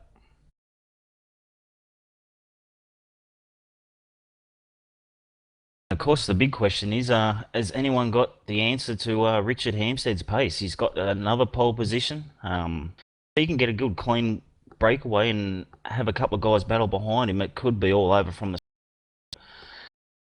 That's the big question. Can anyone catch Richard? That is how it's gone the last couple of weeks, and I know it might still be a little bit early to talk about it, but that's got championship implications because Hampstead, with his 3 wins from 4 race starts so far, he is the championship leader. He's got a 20-point gap over second place Madison Down. He is the 3rd place driver in the championship. And then we head back to Mitch McLeod in 4th. The gap from Hampstead to McLeod is a full 100 points. And you got Lee Ellis in 5th, with Sean Kelly 6th, Chad Chastain in 7th, in 8th, Kurt Stenberg 9th, and James McKnight rounding out the top 10. So, of course, all of these drivers desperately want to be the first champion in the Online Premier Series. That's a pretty big bragging right to have, isn't it? Oh, most definitely. Even though this is just a test series, it's still something. All these guys are competitors.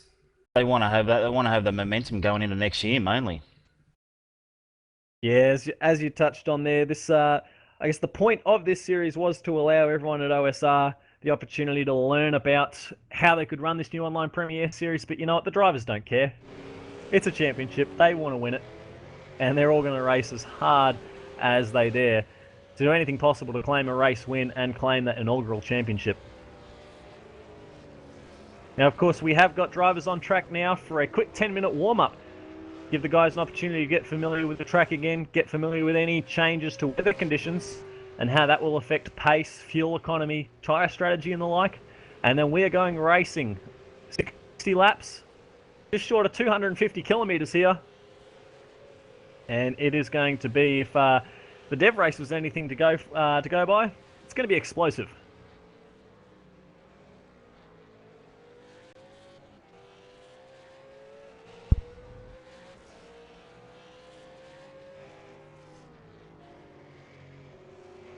Hey, just having a look. Madison Downs laid down the first fast lap time of a 29.4, so still on pace for what we saw in qualifying. Looks like the weather hasn't altered the lap times too much. It's about a second off the times that were set. That's all right, Brooks. Oh, sorry, I was say about a second off. 28.4. 28.4. But he's probably running a full tank of fuel. And we were hearing that guys were nearly running out on their home laps, on their in laps during the qualifying session. So how much fuel you got in the tank is another big indicator of pace, and tyres as well. There's a lot of factors that are going to make for a lot of different variations in race pace. Yeah, and something we probably haven't really touched on much. It is a difficult track to get the clean pass done. We saw Carwyn Magan held up massively by Brenton O'Brien in that early race. He just could not get past, even though he had a lot more speed. So that's something that the drivers have to look at. You've got to really plan your move around here. What you said there at the end, planning, I think, is pretty key, because even though it is difficult to pass, I've seen a lot of guys using a lot of different lines through most of the corners. You know, if they get stuck behind a slower car, they can try and take a later apex, and it does seem like it pays dividends. Of course, we saw Matt Morris was a particular standout for me in that development race with the runs he kept getting through that chicane. He made a number of passes by getting side by side before the that hairpin, just by getting a cleaner run through the chicane than the car in front of him was.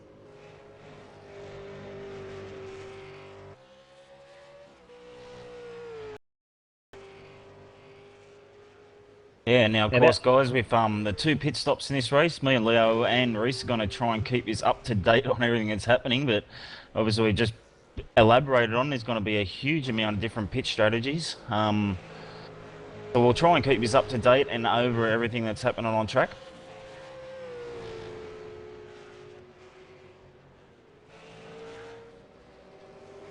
So from all that, we were hearing stints as short as about 16 or 17 laps.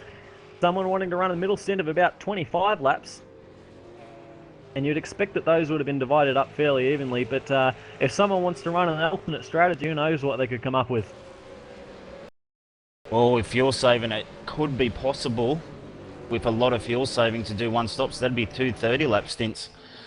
Like we said, it's highly unlikely, but if no one pits by the time lap 29 comes around, we know they're fuel saving, put it that way. That'd be a big ask. I expect that with that there would be, well, you wouldn't be running at a race pace, so you'd be able to tell well in advance. And the only way you'd be able to make that happen is if you were sure you could go the whole distance, because if you spend, in this field, if you're going around at half pace, you are not going to be making any ground.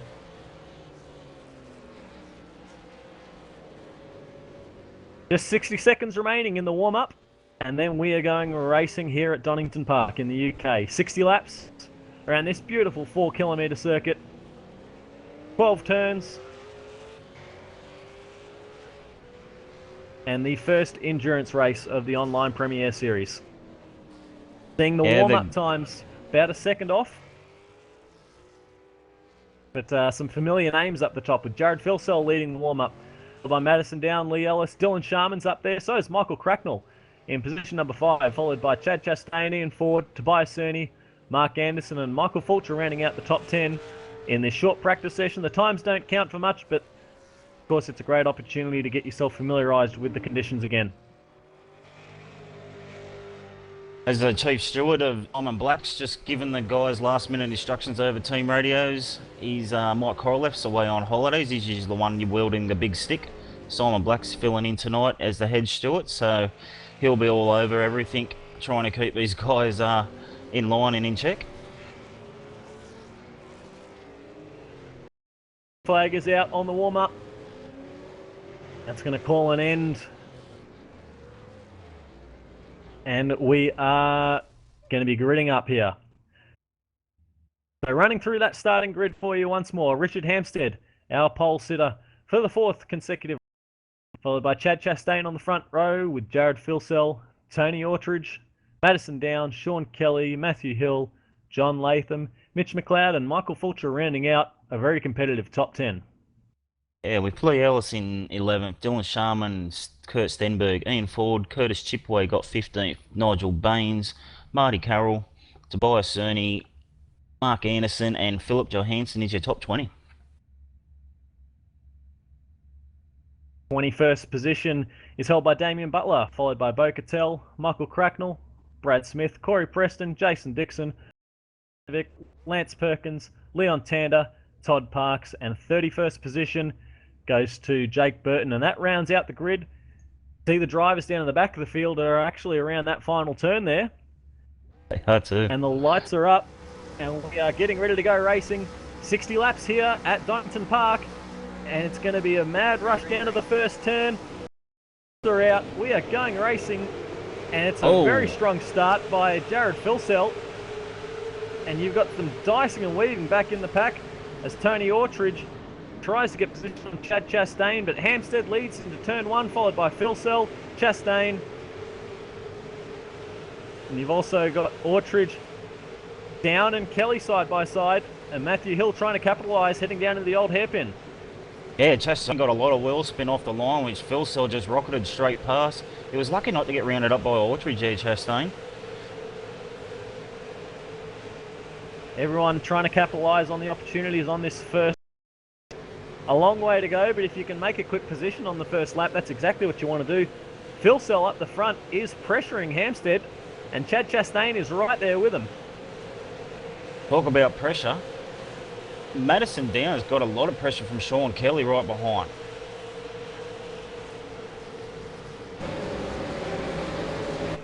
Huge train of cars filtering down through the tight chicane. Might not see any passing opportunities happen there, but it's critical to set up this run down into the hairpin. The slowest corner on the track, seeing speeds of just 60 kilometres an hour at the apex. They head back up the hill for the second hairpin. Some side-by-side action back in the pack. Dinglefile out at the race lead, and Richard Hampstead leads lap 1 from Jared Filsell, Chad Chastain, Tony Autridge and Madison Down. That's your top 5. Down is pulled clear of 6th place Sean Kelly, and that Ultimate Karting Sydney Falcon is putting big pressure on the back of 4th place Tony Autridge. Yeah, we're seeing Hampstead skip out a little bit from Filsell, who's still got plenty of pressure from Chastain. But they've skipped out a little bit from Autridge, who's had to do a little bit of defending from Madison Down. Those top 3 have cleared away a little bit. You've got 4th down to, well, outside the top 10 is a huge train of cars. Look at them, they're filtering sideways. I think someone's got a slowdown in the middle of all of that. It's a huge pack of cars. I don't know who it was that got caught up there. John Latham. Might have been John Latham, you're right. No, Matthew Hill we're hearing. And he's still serving it. He hasn't cleared it yet. Unbelievable. He's dropped all the way back down to 17th odd position. I've got him at the moment now. Yeah, 17th. He slotted in there behind Bo Cattell. Unbelievable. Oh, he was the cork in the bottle. I don't know how Damien Butler didn't get a slowdown. You got one of the Tag Pest Management cars going 3 wide. 4 wide as Hilly tries to squeeze in. Unbelievable. Oh. Butler's been turned around. You got the number 87 car. That's Sean Kelly involved as well. Jeez, that was a big bit of a mess down there. Yeah, Hilly had it all up heading in there. There was nowhere for Damien Butler to go. He had to open the steering and give way. He's got a full head of steam now, Hilly, from that slowdown penalty. Slowdown hurt Matthew Hill big time. He was like the cork in a bottle down there. You saw them 3 wide trying to get around him, heading down to the back section of the track. Unfortunately, it all came together at the Melbourne hairpin as a 3 wide situation became a 4 wide, and Damien Butler came off second best.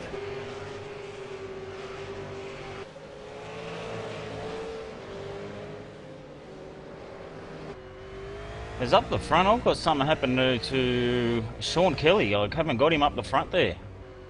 No, Kelly was back down with that in the middle of that action somehow. I don't know how he got back there all that way, but he started in the 6th position. He's down in 16th right now. He was caught up in all that action with Bo Cattell, Matthew Hill and Damien Butler. He down as well, Brooksy. Yeah, he may have got one. Because we've still got Madison Down all over the back of Autridge. Autridge doing well to hold position. And right behind those guys, we've got Mitchell McLeod and Lee Ellis. They're in there with anything to happen between these two. They'll pounce all over it. Just checking the lap times, Tony Autridge was a second slower than Chad Chastain on that 3rd lap of the race. 2nd lap, sorry. And once again, he's about half a second off the pace, so he's definitely holding up the guys behind him. Richard Hampstead was the fastest man on track that time by. Jared Filsell is going with him though. We got the first penalty handed out for this race. Todd Parks, he was started down in 30th position. I believe he's been black flagged for an indiscretion in the opening laps.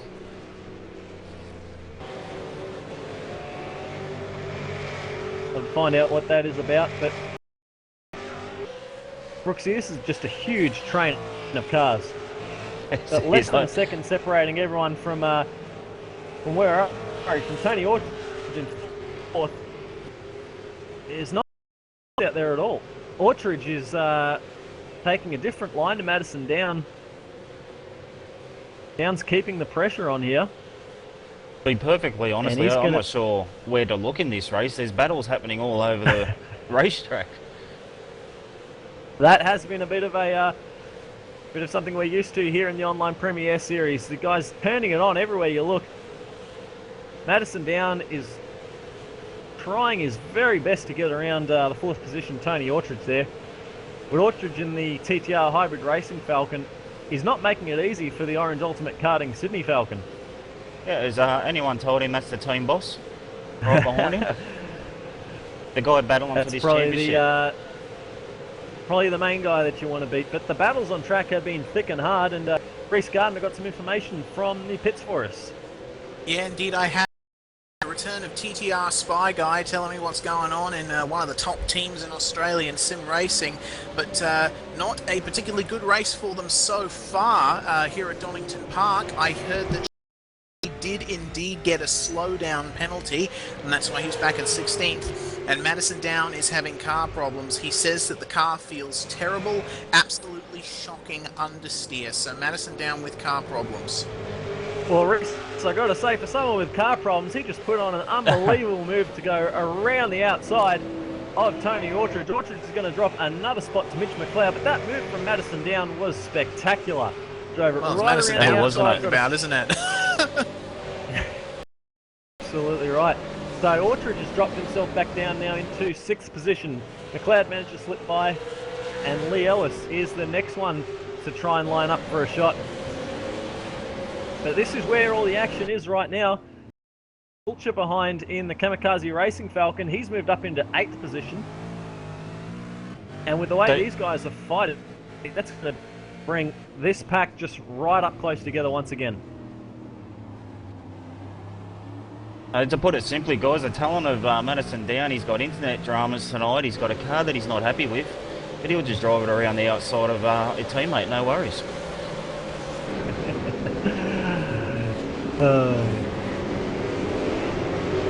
One guy I've been suitably impressed with, Michael Fulcher, sitting in 8th position. He's holding that position very well. He's Don Latham's not really applying too much pressure to him. He's just sitting there, so Michael Fulcher's got plenty of speed, and he's well within his right speed, running within the top 10. Last time by, he was quicker than everyone ahead of him there. Chipaway and Sharman have had a coming together, we're hearing. Dylan Sharman has dropped well back in the order, finds himself down in 18th position, and he was well off the road at the old hairpin. Yeah, he took a completely weird line into the old hairpin, and he just pretty much had a straight line. He wasn't going to get through there. Minor contact with Curtis Chipaway. From my shot, it reminded me of moments at Phillip Island where drivers drop 2 wheels and go straight across the road there. But continues on. Looks like the car's all right. Dylan Sharman down in the position number 18 at the moment.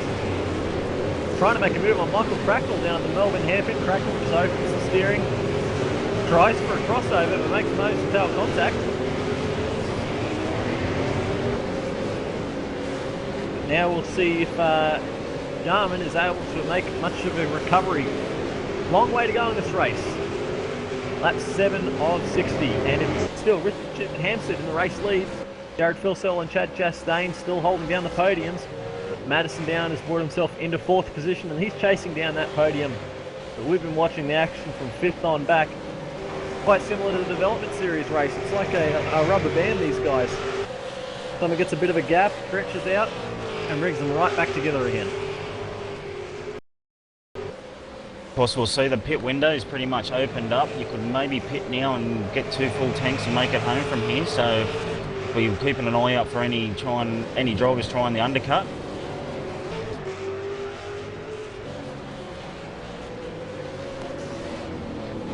We're looking at Curtis Chipaway in that distinctively liveried Falcon that he's got losing another position. That's Matthew Hill who slipped on by. Chipaway may have gotten a little bit of damage from that contact with Dylan Sharman because he's falling back into the clutches of Sean Kelly now. I am seeing some damage to Chipaway's car on the front right quarter panel. Now these V8 Supercars are pretty fragile in the steering department. If it gets a bit of a hit on the on one of the drive line and one of the front wheels, would knock the toe out a bit, and that'll hurt him for the pace. So not the sort of thing you want to start off a 250 kilometre endurance race. Certainly not in a big heavy beast like these cars.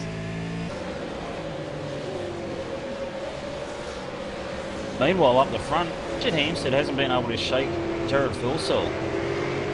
There's only about 7/10 of a second between first and second at the moment. Philsell's doing an outstanding job to go with him. Well, Philsell has got the pace.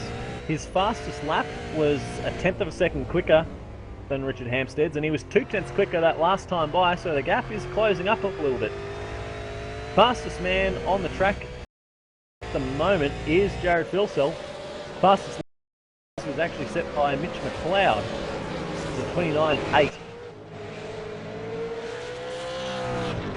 But looking at the lap times there, Madison Down is running faster than the pace leader Richard Hampstead at the moment. So he's got the pace, but Bruce Gardner in the pits hearing he's not quite happy.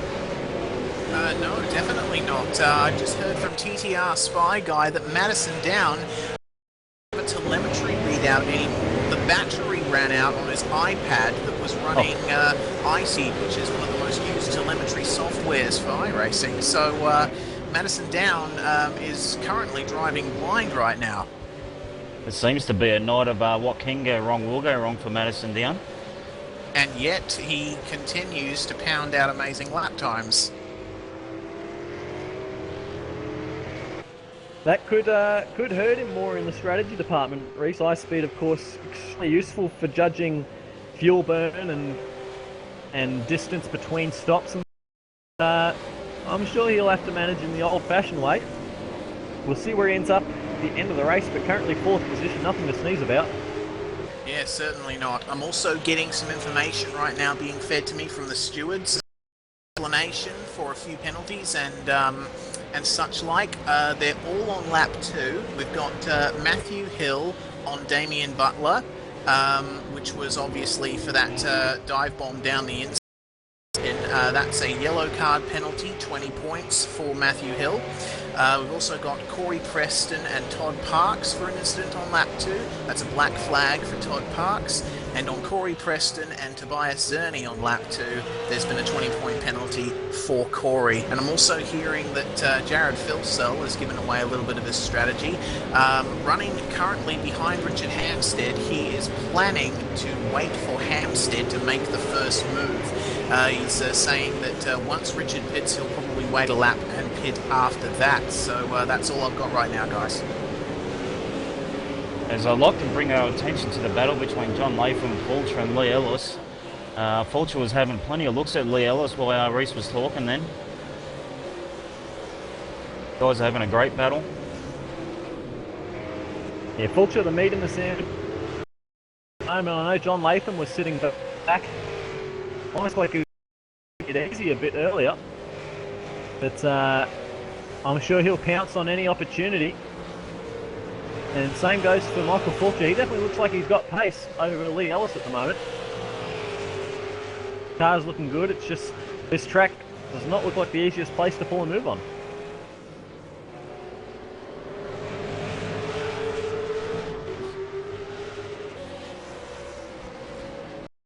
At it a little bit ago, you got to really plan your move here.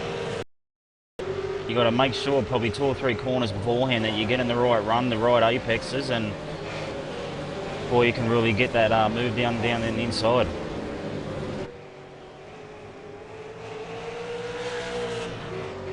I'm hearing more stuff coming in from the pits right now. Sorry, guys. Jared Philsell says he's struggling with oversteer slightly, and Damien Butler has gotten a meatball flag, so not a good night for Damien Butler at all. I've also got a black flag for Ian Ford there, Reese. I'm not sure if you could find out what that was for. I certainly missed it. Alright, I'll get on it. Oh, big crash back in the pack. Sorry, 3 wide back there. Mark Anderson, one of the Kamikaze Falcons, and Curtis Chipaway in there as well. 3 wide heading into the final turn. Chipaway and Bocatel going side by side through that final corner. They were 3 wide heading for the last turn, and very impressive that was able to come across without it ending in tears. Chipaway is looking like he's not in a good place at the moment. He's down in the 24s for his 34s for his lap times. I expect there must have been a bit of damage from that contact with Dylan Sharman. Also worth noting the other half of that equation, Sharman is Well, they're back in 22nd place, and he has not had a good night. No, not the best return to the V8 Supercar for him. His last lap around was minute 40. So he's had some sort of drama on that lap. Had to have been an off or a spin somewhere in there. His actual race pace is up there with the leaders. Yeah, but he's obviously had an off track, which has dropped him further down the order.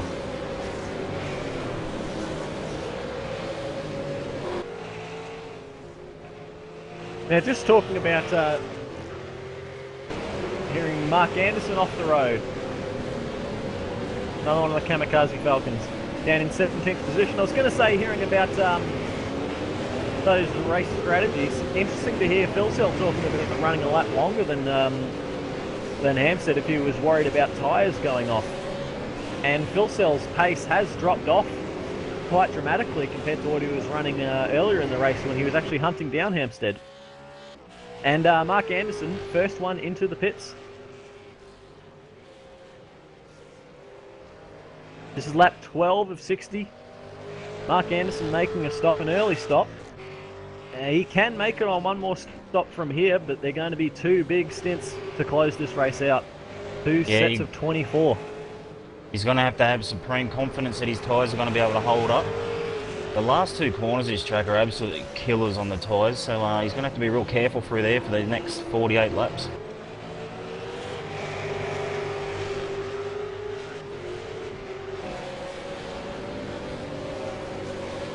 John Latham. You mentioned him a couple of times. Sorry, I was going to say John Latham is all Michael Fulcher here. Lee Ellis has managed to skip away a little bit. The guy's battling for 8th position on track.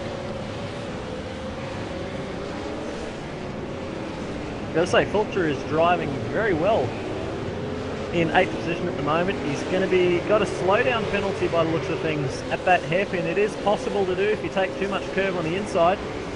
And just as we're giving it a pat on the back.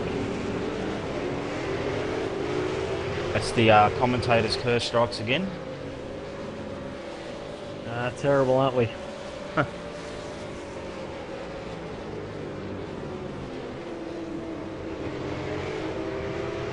So with 13 laps in the books, we've got Richard Hampstead still in the lead of the race. Jared Philsell and Chad Chastain is still the top three. Philsell's dropped back 2.5 seconds from the race lead.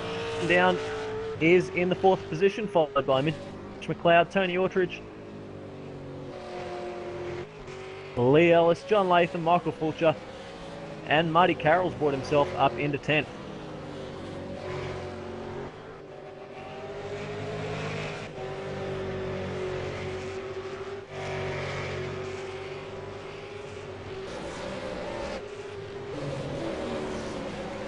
Just wanted to say that Martin Carroll's done a great job, find himself in 10th position after starting 17th in the race. Yeah, he certainly has. We got a retirement from the race. Kurt Stenberg has had to pull out. He's had internet issues. It's unfortunate for Kurt. Last thing you want to see as a race. And Damien Butler has also retired from the race. Butler had that meatball flag.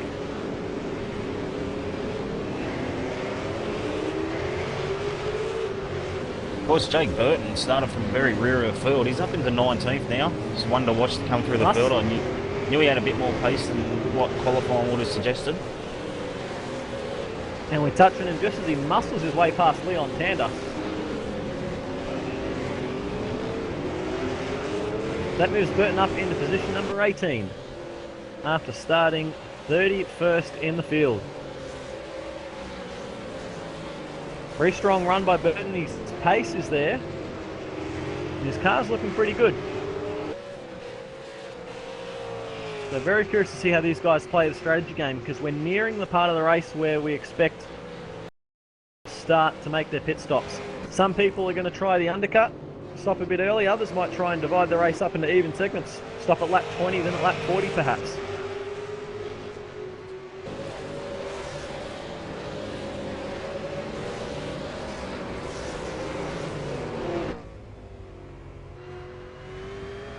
Now Marty Carroll with his strong top 10 run, he's going to have to fight for it.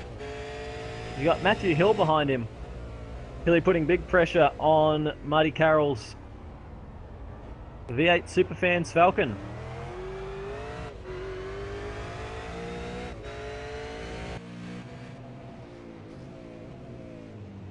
Hilly, of course, was in the middle of all that action when he had a slowdown on the first or second lap. Ended up 4 wide at the hairpin at one point. That was a bit of an ugly moment. But he's on the recovery road. As Carroll and Hill battle for 10th and 11th on the road. And they're not too far off some of the guys in front of them. The gap's fairly even all the way up through to about 6th position. And the bottom half of the top 10 is Orchard in 6th, Ellis, Latham, Fulcher, and then Carroll in the top 10.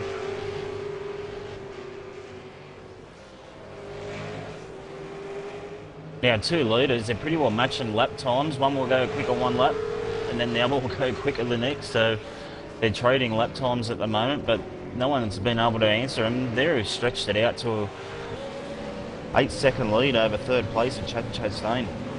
9 seconds nearly. Madison Down has slowly been reeling Chad Chastain in. Just a 10th here or there. And Mitch McLeod is also on pace. Those top 5 look to be the quickest on track at the moment. Not many other guys that are down in the 1 minute 30 brackets. John Latham down in 8th. He's got some pace at the moment. But pretty well everyone else is running in the 31s or slower.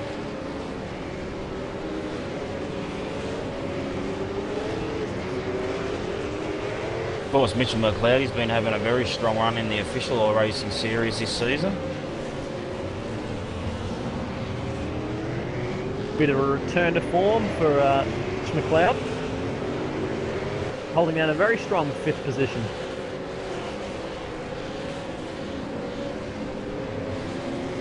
Now, I mentioned technical difficulties, problems on our end.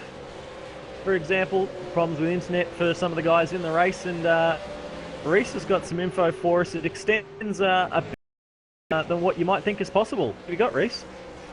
If the viewers have been paying attention to the live chat on the right-hand side of the screen on YouTube, you'll know that TTR, TTL, and Custom Image Motorsports, which all use the same TeamSpeak, that server has gone down, and so has the server for Synergy Sim Racing. They are both Australian TeamSpeak servers run by a particular provider, and they've all gone down. No communications for those guys at all, and that also means that I can't hear what they're saying either. So massive, huge technical difficulties. Yeah, most definitely. Communication between drivers and spotters is key in these races. The ANZ Motorsports channel, has that gone down, Reese? Because that's an Australian server too. No, it is not. I am actually listening in to Carwin, May, Jared, Phil, Sell, and Bo-Catel right now, so they have not been affected by that particular problem. Well, there we go. It's just another curveball. Drivers out there. They can fall back to their iSpeed telemetry if they've got it, but if you're someone like Madison Down, you might be a bit worried at the moment when it comes time to working out your fuel numbers. He's got no iSpeed, no spotter, he's got a car he doesn't like, plus internet problems, so he's doing a fantastic job to be sitting in 4th and doing those lap times. Just want to keep an eye on that gap to the 4th position, because it's been running about 2-3 tenths of a second quicker for the last couple of laps, and that gap is now only 1.5 seconds between these two. So we'll watch that, and a bit further back, Bo-Catel. Big run on Curtis Chipaway. Those guys have been joined at the hip for the last couple of laps. Catel had a big run on Chipaway in that distinctive pink liveried Falcon, but just couldn't find a way by.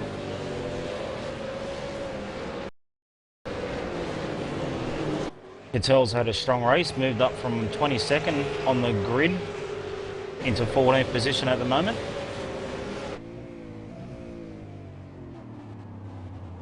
And they'll also have to keep their eyes on Michael Cracknell in the Simpit Falcon. He's the third car in this Three Falcon sandwich. Yeah, he's followed Cattell through the field because he started 24s. Bo Cattell does a bit of Morse code on the back of Curtis Chipperwaite's knocking. Knock, knock, I'm here. That gives Cracknell the run. He's going to think about a dive at turn 1. Very tricky to pull that move off though. Pulls back in line.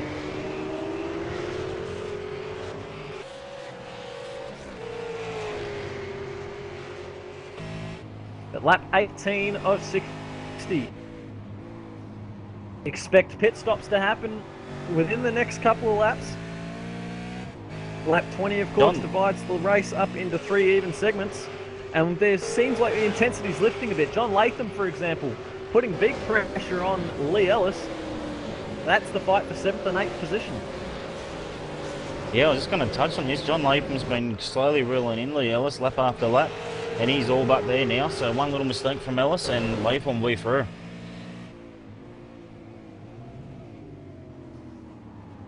You feel like the pressure sort of lifts right around pit stop time because drivers are crying out for some new tyres. Everyone's wanting to get any sort of advantage that they can find, but they're also trying to get a leg up on the competition on the track. You know, they feel like perhaps the competitors might be running a bit wounded, and these packs are still starting to close up again because you've got Ellis, that's the 7th position. Latham, Fulcher and Hill aren't that far behind. Most definitely, and they'll all be thinking about pit stops. We're coming up onto a third of the way through this race, so guys that are going to evenly space this out to 20 lap stints, they'll be doing last minute calculations, knowing exactly how much fuel to put in the car.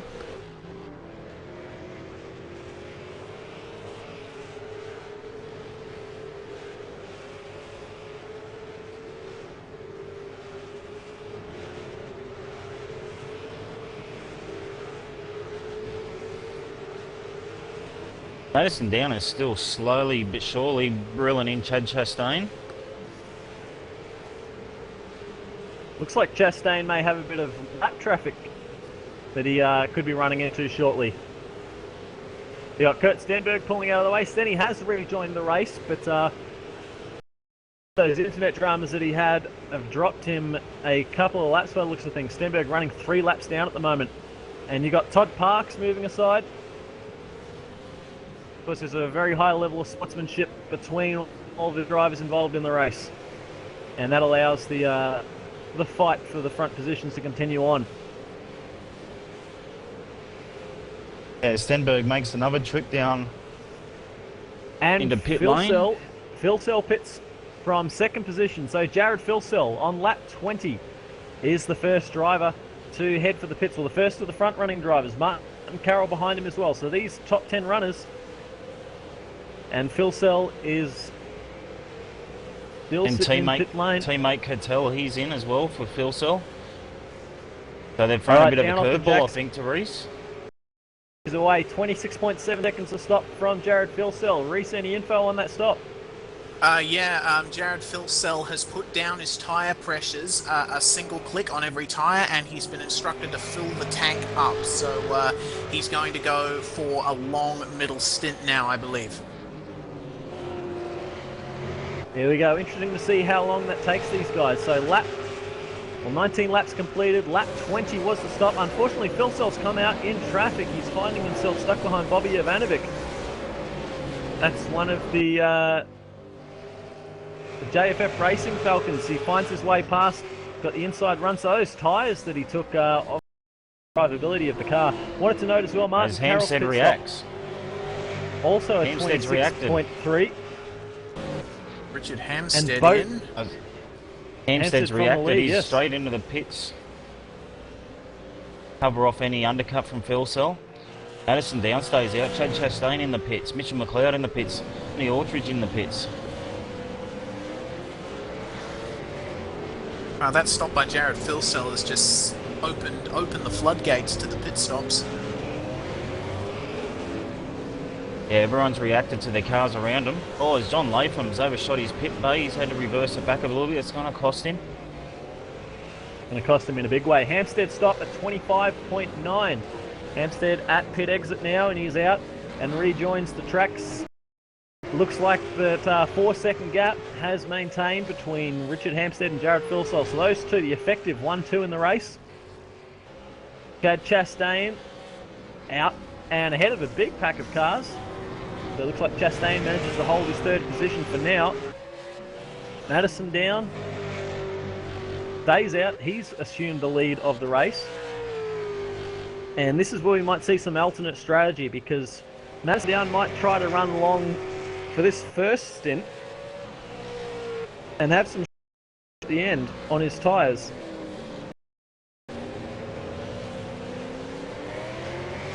We're really in a guessing game at the moment. We're not quite sure exactly what all the guys' strategies are, but it does look like the splitting it into 3 equal parts seems to be the most popular one at the moment. That's right, but having said that, Madison Down continues on for another lap. We are working lap number 22 of 60. The top 5 still to pit. Madison Down, Lee Ellis, Michael Fulcher, Matthew Hill and Sean Kelly. Puts Richard Hampstead, the effective race leader, in 6th position on the road. Followed by Curtis Chipaway in 7th, still to pit. Jared Philsell in 8th. Bobby Ivanovic in 9th and Chad Chastain in 10th. Their effective top 3 looks like it's going to be the same. Hampstead, Philsell and Chastain. But of course we need to wait for these other strategies to play out, because still a lot of pit stops to be made before this all cycles through. Yeah, and Sean Kelly's now made his pit stop. Making his pit stop now as we speak.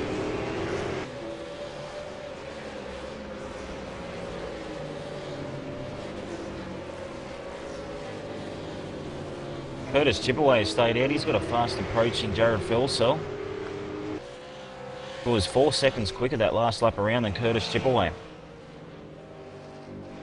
That is a remarkable difference in the lap times that the tyres provide. We really want to check the time difference between Philsell and Hampstead on their outlaps there, because it looks like it's still about a 4-second gap from Hampstead to Philsell. But Philsell going to want to clear this traffic as quickly as he can. Difference in pace through that chicane is immense. Those tyres are worth a lot. Chipaway can't do anything to hold off the hard charging Jared Philsell. He claims the position at the Melbourne hairpin and has his sights set on Richard Hampstead. 4.5 seconds the gap between those two.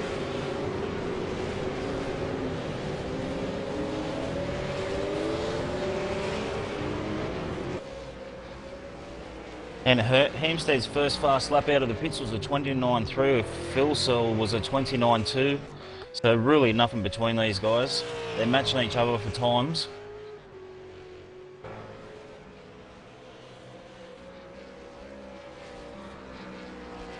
As we've now got Matthew Hill and Fulcher. Exit. And Sorry, looks like Leo. Fulcher will have...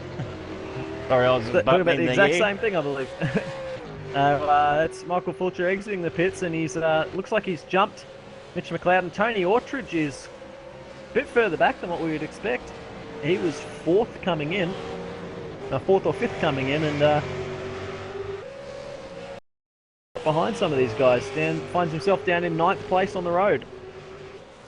Yeah, Matty Hill, he's had a lane. Curtis Chipaway, they've both had quite long pit stops. 32 seconds for Matty Hill. Everyone else is taking around 25 seconds, but Michael Fulcher, 18-second pit stop. But he's looking like a short stint in this medal stint. Trying to play the alternate strategy. He's got himself a clear piece of road. We saw that he had race pace earlier.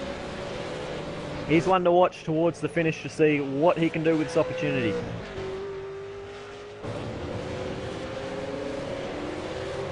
I'm a big believer in track position is king, so any chance you can get track position, you take it.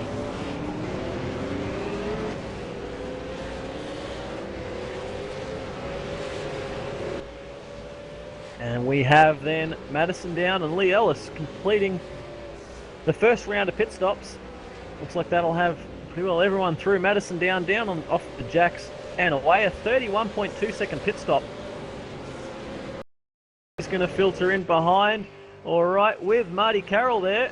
they're side by side into turn 1, and there's a hit, there's contact. Carolyn down at the apex of turn 1, straightens it out and they continue on, but that could have been a hell of a lot worse for those two. Yeah, it was lucky Marty gutted that down, very aggressive on the pit exit. Re-entering the track, Marty Carroll realised and had to back out. Yeah, it was a very determined move from Madison down there, wasn't it? Yeah, Downs, theoretically, he's lost quite a few positions in track position. He's sitting quite a fair way back now. He was up behind Chad Chastain, who's quite a long way up the road. But the difference between those two is 13 seconds as it stands. Yeah, you're about to say, Brooksy. I was just saying, it might all stem well at the back end of this race. Down will obviously probably have a shorter pit stop. So we've got a couple of different strategies in the forming at the moment. It seems like the majority of the field is splitting the race up evenly. That's guys like Hampstead, Philsell and Chastain doing stints of 20 laps at a time. Michael Fulcher also did a 20-lap stint, but his stop was much quicker than everyone else, and he jumped up from 9th on the road up into 4th. So he's playing a different game in terms of how he structures his second stints. And Madison Down and Sean Kelly both played the long game, so they will be running shorter stints at the end, we expect. Hurts them now, but might pay dividends towards the end of the race.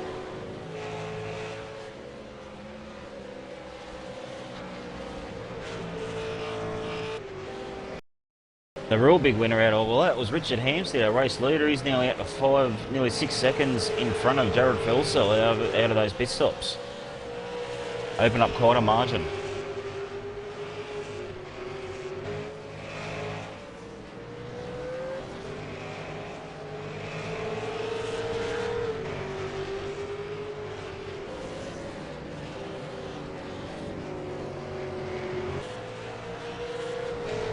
Having a look back through the pack, I've got Corey Preston, Curtis Chipaway, Bobby Javenkovic, Tobias Zerny, Jake Burton.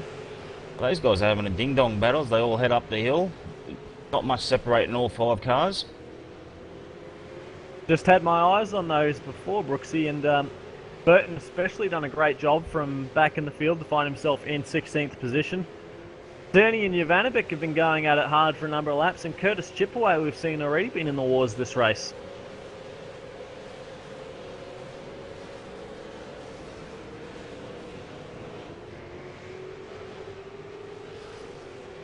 And just having a look at Chipaway's car, he did have some damage on the front right. It seems to have had a little bit of a repair job in the pit stop. Hopefully that car's feeling a bit better for him. He's sitting on the in the 1 minute 30 brackets, which is about what all drivers around him at the moment are doing. But he was wounded big time at the first part of the race. We believe that was with contact with Dylan Sharman. Sharman finds himself up in the 13th position with Bo Cattell for company. Another little pairing that's formed out on the track. Sharman only about half a second clear of Cattell. And Sean Kelly off the track. Big save, but he's going to lose a couple of positions. And Marty Carroll, I think he was saved by a down penalty there. It is Marty Carroll. The two of them had a bit of a coming together at the top of the hill. Oh, Carroll found the fence in a big way. That was from nose to tail contact with Sean Kelly. Kelly might be having to report to the principal's office after that one. That was nose to tail contact in the braking zone and sent Marty Carroll hunting for the tyre barriers. Carroll's down in 12th position now. Kelly is still in 8th. It's not the sort of contact that you want to see out there. No, definitely not. Obviously, Marty Carroll broke a little bit earlier than Kelly was anticipating, but nevertheless, yeah, like you said, he might be visiting the principal's office soon. Yeah, glad that's not me up there. Very difficult job for all the stewards, but they'll be keeping a close eye on things and make sure they review it all properly to determine if there was any breach of the rules. But what that does do is create another 3-car battle. And as I say, Sean Kelly, we're seeing the message across from race control. Sean Kelly has been black flags. That pulls Kelly out of 8th position, out of the alternate strategy, and that's going to put that race Put a big damper on that race for Sean Kelly. Yeah, definitely a shame because he's actually fought his way back. So we saw him drop all the way down into the high teens early in the race when he was battling Madison down Tony Autridge, and they're the two guys that are up just up the road in front of him. He's nearly caught up to Madison down Tony Autridge, so that's a shame for him.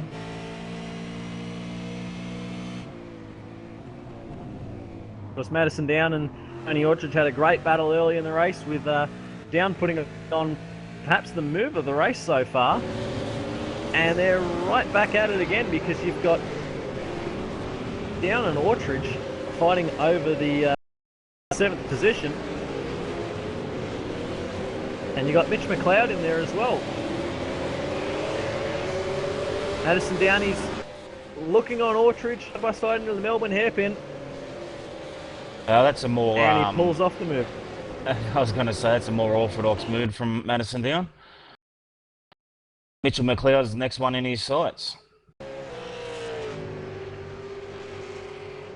course, Madison Down stopping later than all these guys, so he's got the fresher tyres underneath him.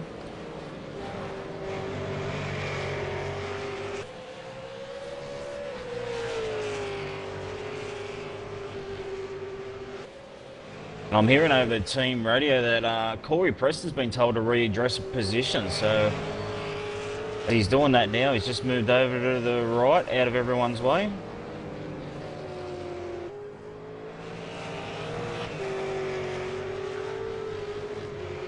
We're going to have to keep an eye on Lee Ellis and John Latham. Ellis has got a big run. There's a bit of more at the back of Latham's bumper.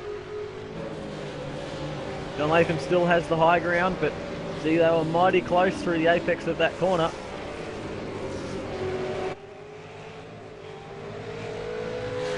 That's the fight for 8th and 9th position on the road.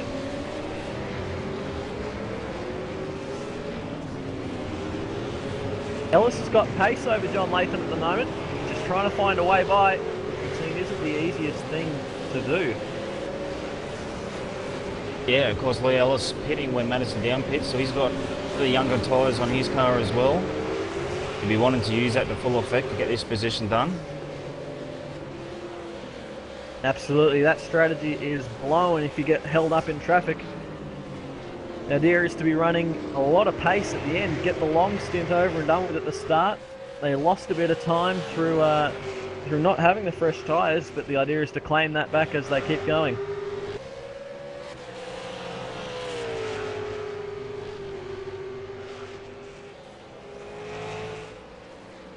Further up ahead, Madison Down in 6th position. He's monster in the back of Mitchell McLeod's Torque Falcon.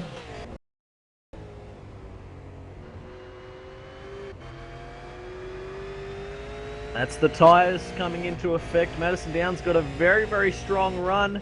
This is the corner leading up to the back straight chicane. Probably thought about a move under brakes, but thought better of it. Tries to set up a solid run. The tyres are working well for him. He has got a run here on Mitch McLeod. Going to try and pull off the same move he pulled on his teammate Autridge. Dives it under brakes. McLeod takes a very wide line, just sidesteps, and Mitch McLeod drops back to position number 6 and down up into the top 5.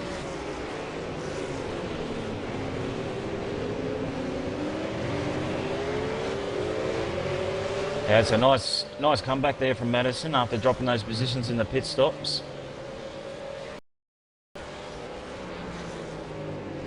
Next on the hit list, Fulcher, but he's a fair bit up the road from these guys. Fulcher's doing a terrific job of sitting in 4th position, and his lap times have been very good and very consistent. Would really like to see how it all comes together at the end with guys like Fulcher, Down and McLeod. Those 3 drivers all running 3 completely different strategies.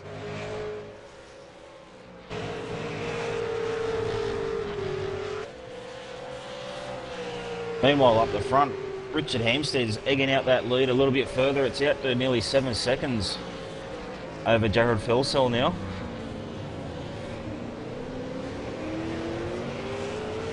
And we are nearly at half race distance. Working lap number 30 of 60 here at Donington Park, and round 4 of the V8 Supercar Online Premier Series. Hampstead, of course, the form man on the series so far. 4 pole positions on the trot, And he's looking to make it 4 race wins in a row.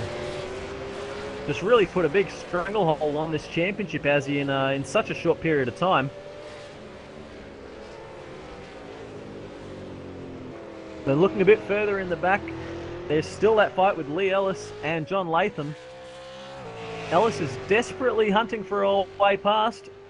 He's got fresher tyres than Latham does in the TTL Ford, and he needs to make that position, make that pass to make those tyres pay off. Can't quite make it happen though.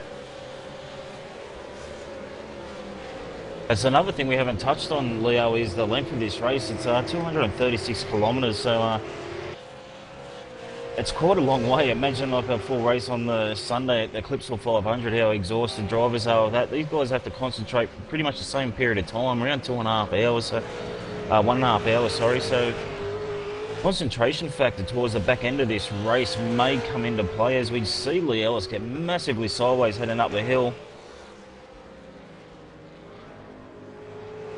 That's dropped him a lot of ground.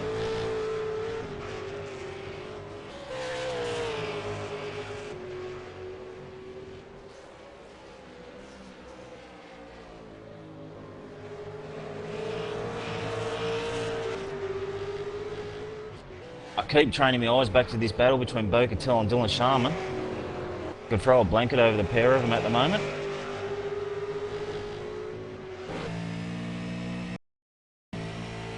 Lap time's looking fairly even, but I think Sharman has managed to close it up over the last couple of laps, just ever so slightly.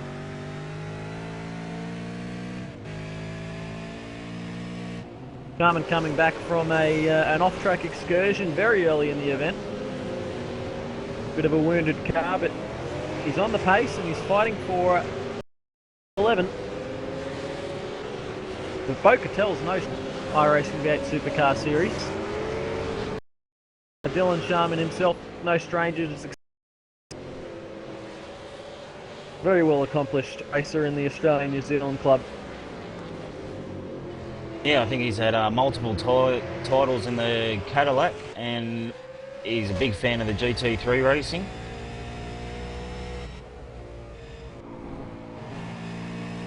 And it would certainly be great to see Sharman taking a bit more participation in this V8 Supercar Series as Cattell gets big time sideways. That's going to be the incentive Sharman's looking for. Just when the gap had widened a little bit, Cattell goes and makes a move like that, and Sharman is all over him. Oh, that's got to be can a have a tough track slowdown, from I think, for Cattell. Geez, I don't know how that doesn't end up a slowdown then, because he was very close to being completely off the racetrack. But yes, those slowdown penalties are either they're not something that's judged of opinion; it's a judge of fact. And Cattell continues on. It looked way off the track for me too, but nevertheless he's continued on, so he mustn't have received one. That's right, allows the battle to continue. Working lap 33 of 60, and they're going to be side by side on the exit of the Melbourne hairpin. Tell's got the run, he's going to win out on this drag race up to the final turn. That is cut. Car doesn't look like it has the pace, but a big fight back down in the pack. Curtis Chipaway, Tobias Cerny, Jake Burton and Corey Preston. We touched on these guys a bit earlier, and they are turning it up. That's Cerny and Burton side by side heading into the final turn. Burton's got the inside line. Cerny's going to try and hang it around the outside. Although Burton shuts the door, and that's going to... Preston could have a run here. But turn one does not look like an easy passing move, but he thinks about a dive. Haven't seen many moves done at turn one. Preston makes it happen though. He takes the position, and you're going to have Sean Kelly try to buy into this as well. Cerny losing out big time, but he manages to recover and he holds off Sean Kelly. So this is fighting for 14th, 15th, 16th, and 17th position. And we've seen the way that Jake Burton's charged through the field. It hasn't been easy, especially when you've got fights like this, because Tobias Cerny is still trying to take that position back from Corey Preston. Yeah, that was a great move by Corey down the inside at turn one. Like I said, it's not your usual overtaking position. Might have caught Tobias a bit off guard. Well, it was a fantastic opportunistic move then, because he Didn't make any contact, drove it in deep and made it stick, so that's the sort of moves you want to see. But Sean run now, and so does Tobias Cerny. They're going to fan out, heading down to the Melbourne hairpin. Preston goes to got an overlap. Kelly's thinking about a run down the outside. Somehow they don't make contact, and they're going to continue on, but Kelly's got the best run. He's got an overlap on Cerny heading up into the second hairpin. Preston has the preferred line. He's going to hold on. It's Cerny and Kelly side by side behind him. Kelly's going to think about the crossover move. Cerny doesn't have good drive off that final turn. That's probably what hurt him. Kelly's going to try and repeat the move that Preston did that last lap. Saw the guy in front of him do it, thinks, why can't I? But Cerny tries to defend, can't quite hold him off. Yeah, nice move. Sean Kelly would have a full head of steam at the moment after receiving that black flag. He's got a lot more pace than these guys. It just goes to show the depth of competition in this field, because none of those moves were easy from anybody. But different strategies put you in different positions, and ANZ, we're hearing some information from the pits. Reese, what have you got? I've been listening in on ANZ, guys, and they've actually been given actual lap numbers that they need to drive to in order to meet their fuel targets. It looks like Bo Cattell is going to be in by lap 35, end of lap 35, so a couple of laps from now, and Jared Filsell, we're looking at end of lap 36. So that's when we can expect them in for their second stop. So Reese working lap 35 right now, so that's going to happen any minute, really. Yeah, I can see Bo Cattell, end of lap 34. He's starting lap 35 now, so you should expect him in at the end of this lap. And then Jared Filsell a lap later. That's going to be a long stint to the finish then for these boys, about 25, 24 laps to close it out. Yes, certainly. Yeah, it came as a bit of a surprise to me, actually. I thought that they would go for a longer middle stint and then a short final stint, but it looks like they switched it around halfway through. We'll see how they go coming out of the pits. Maybe as team boss Brooksy says, track position is king.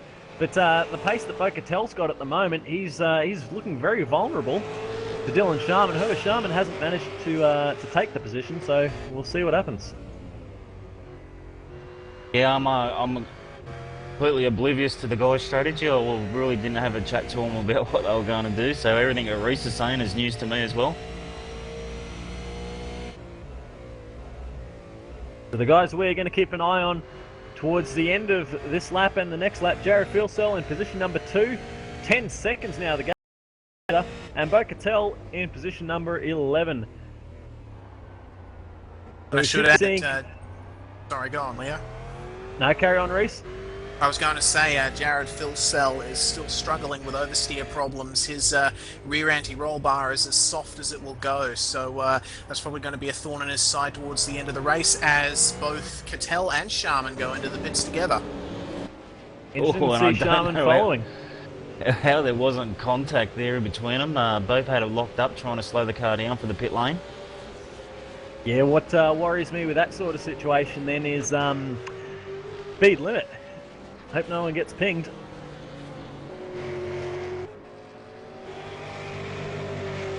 Now, it's going to be a battle of the pit crews here because these guys were nose to tail on the track, barely a second separating them. Cattell's down and off the jacks, and he is going to still maintain his position over Dylan Sharman. Cattell's pit stop was a 22.8 second stop, which is a bit slower than what we've been seeing. Sharman out with a 28 second stop, so watch for Cattell to fuel save maybe, because that was a very quick stop. Given and he's come out, sorry I had to butt in, he's coming out right behind Richard Hampstead, so I was putting him a lap down, but he's going to have fresh tyres on that, so it's going to be interesting to see what plays out up the front here. Well, you got to say Hampstead's... There we go, Filsell in from second position, but I was going to say Hampstead's pace hasn't been, it's not been terrible. His car's been looking after its tyres very well, it seems. But very interested to see when Hampstead makes the jump to pit road and when everyone else follows as well. Because it looks like there are guys out there really struggling. Filsell's on his way out now. He's done a 23.4 second pit stop. It's Philip Johansson exiting the pits behind him. And Filsell is in clear air, which is exactly what he needs to set up this final run to the flag. because it's gonna be a long run to the end, and this battle pack is still on as Preston spins Sean Kelly.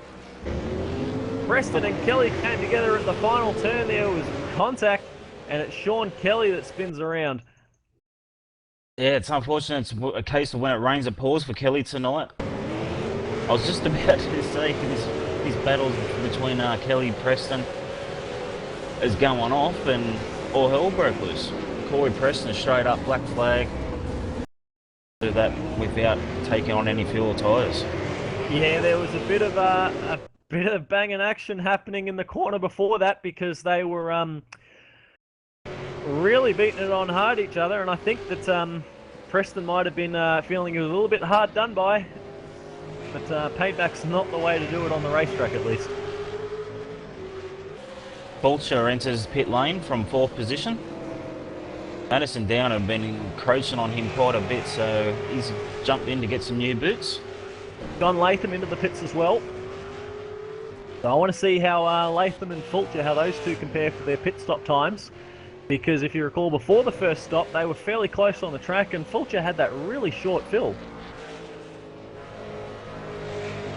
And is that lap down Cattell, who's still right up behind Richard Hampstead? Of course, Cattell on new tyres, Hampstead on old tyres.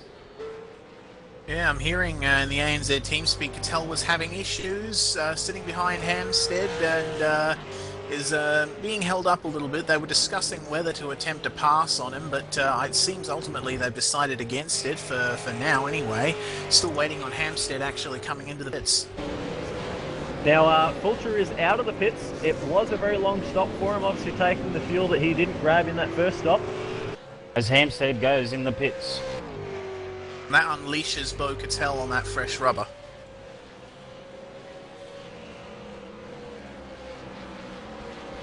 So Richard Hampstead, race leader, with over he had a 10-second lead over Jared Filsell before Filsell pitted. He's got a 20-second lead over Chad Chastain in second. They expect Hampstead to rejoin the race with clear track.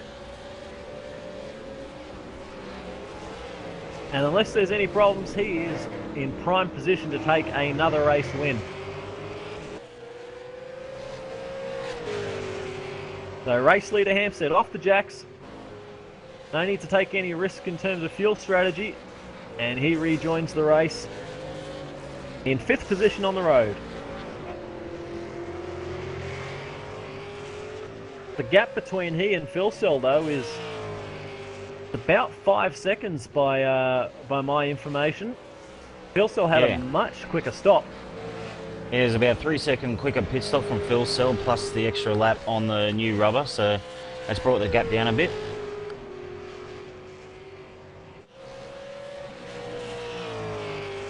Now Chad Chastain is our effective race, or is our race leader at the moment, still to make his second pit stop. Expect to see him in within the next couple of laps. He was running the same strategy as Hampstead was in the earlier run. Hampstead's got some traffic at Lee Ellis to deal with here. Of course, this is...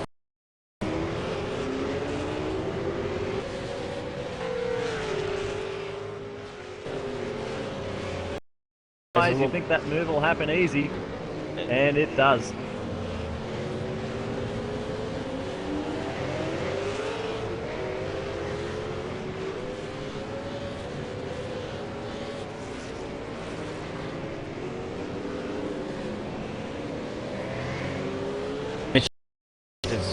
Pit lane and Ellis. Ellis pits as well. Do want to keep an eye on Madison Down. See how his pit stop plans play out.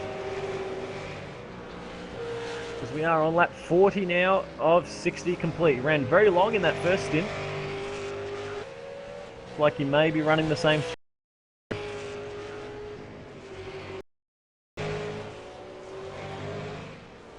Oh, Sean Kelly in the walls again. Had a massive off track. That car is a mess. Now Michael Fulcher in the pit exit. Fulcher has got his sights set on Mitch McLeod. Oh, Lee Ellis. Lee Ellis and John Latham. Ellis has turned John Latham around at turn 1. Ellis has my. come out of the pits. He's slowing down to readdress. They're both going to lose a heap of positions here. Oh, that was another pit exit problem. And of course, these two had some dramas at Watkins Glen earlier in this series.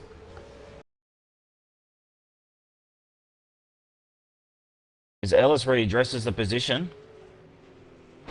Wow. Latham off the track again though. And not happy.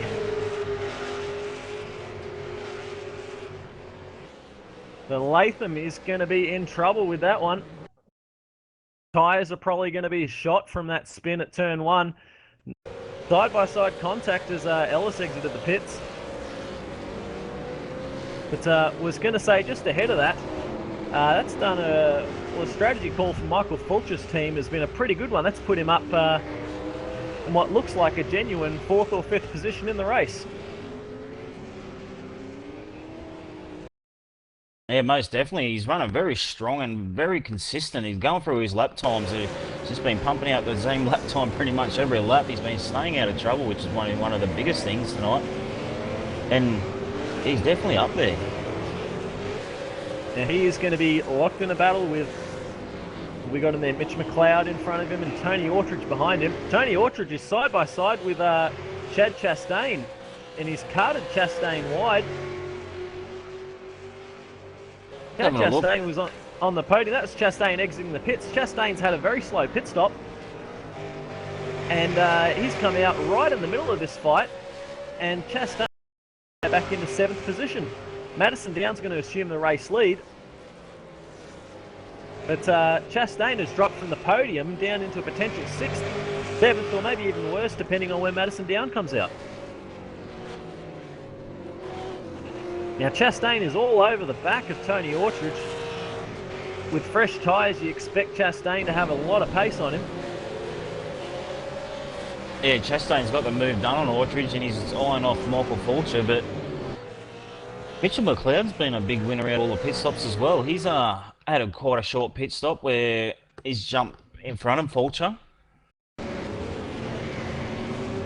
But what I'm reading from all this, Madison Down may come out behind all these guys.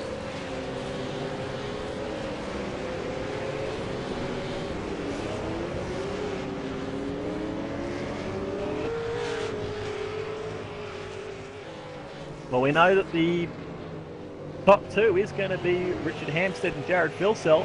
We expected Chad Chastain to hold onto the podium. It looks like Mitch McLeod and Michael Fulcher are going to be the 2 fighting for that spot. And Madison Down, we'll have to see where he comes out of it all. Of course, Madison Down may be having a short pit stop towards the end of this race.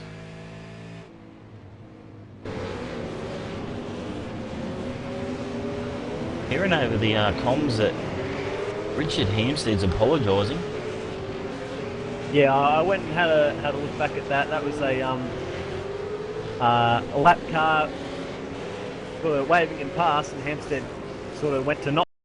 It was just a bit of a whoopsie from both of them, I think. But it was just a bit of nose-to-tail contact, and they're okay.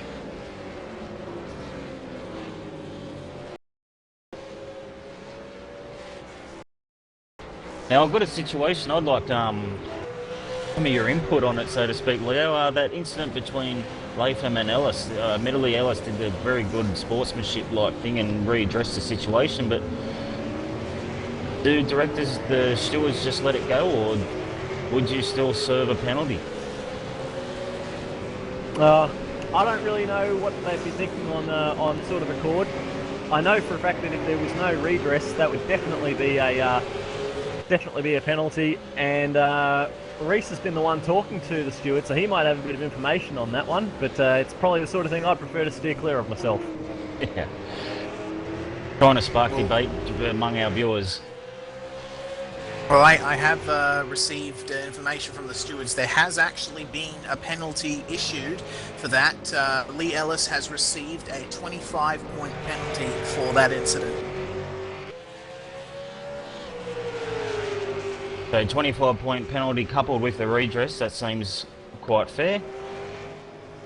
And along with that, Todd Parks, Sean Kelly and Corey Preston are going to get 25-point post-race penalties for doing pit services while serving a black flag. So that's all from the stewards for now. And Madison Down pits from the race lead. This is going to cleanse the field. Down is the last driver to make his second pit stop. This is lap 44 of 6. And we're very eager to see how it all cycles through, because Hampstead and Philsell are going to be the top two. Looks like Mitch McLeod is going to hold down the final podium spot, but Michael Fulcher and Chad Chastain are fighting very hard. And Madison Down could come out for that battle. Yeah, short pit stop from Madison Down, only 21 seconds, shorter than all the guys he's battling. And Down's at pit exit, and he's going to get out ahead of Mitch McLeod. So Madison Down actually comes out in third position on the road, so he's put himself up into the podium spot. Yeah, Looks fantastic like race strategy. Absolutely, he must have taken tyres given that time, so he's got that covered. Now we'll have to see if he's able to fend off a hard-charging Mitch McLeod.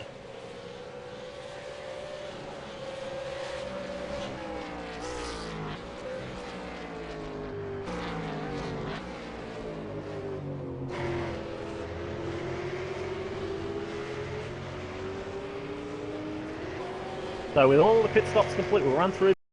Richard Hampstead leading the race, 9 seconds ahead of Jared Philsell, last of the field tonight. Madison Down, third position. Mitch McLeod is there for company. Michael Fulcher holding down fifth position, fantastic drive there. And Chad Chastain is going to try and put a move on him. They're going to run side by side down towards the Melbourne hairpin.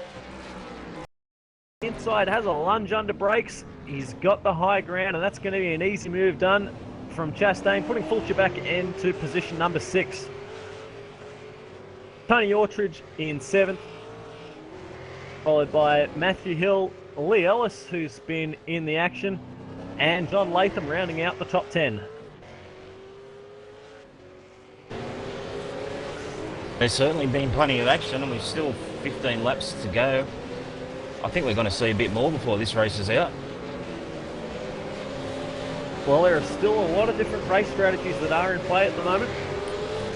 We see that perhaps with Michael Fulcher. I think his strategy was some early track position, which definitely got him a bit higher up the road than what he was running at the start of the race.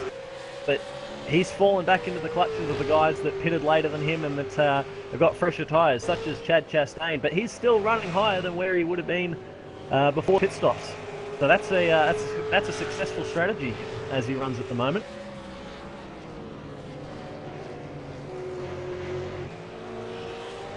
Just having a look on through the gains and losses in the top 10, there hasn't been too many. Sitting in 11th, Vocatel's made up 11 spots from his starting position. Michael Cracknell, he's got made up 13 positions from his starting position, and 10 positions from his starting. Having a look at some of the losses down towards the bottom of the field there, Nigel Baines, Kurt Steenberg, Sean Nice to forget.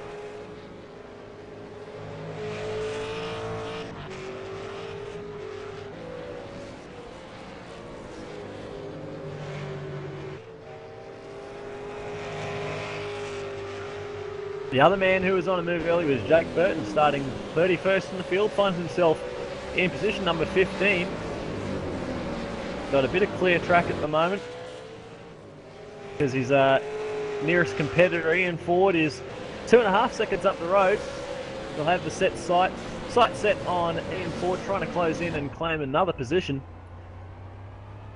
We've seen that you can move through the field here, but it's been a fairly dramatic charge for quite a number of these guys. There's going to be a lot of talking in the post-race after, I expect, with a lot of incidents, a lot of stewards' calls. A bit of controversy in there for good measure. It wouldn't be a premise here as we've had a bit of controversy.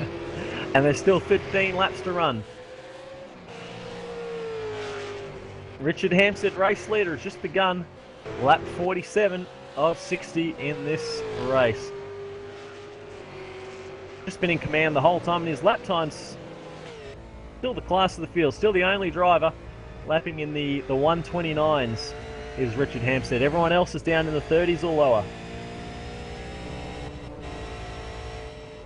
Yeah, and of course, out of the 31 cars that have taken part of this race, Richard Hampstead's lapped them all bar 17. He's coming up behind Tobias Tizzoni, who's in 17th position. Just shows you the pace that he's had tonight.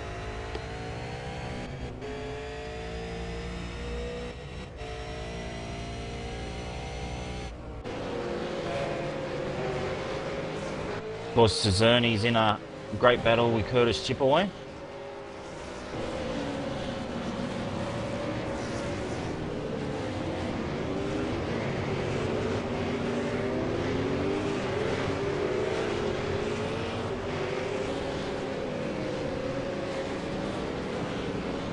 Chipaway's been in a lot of action tonight. Can't miss his car. And Tobias Cerny back there as well. They were engaged in a huge dogfight a bit earlier in the race. And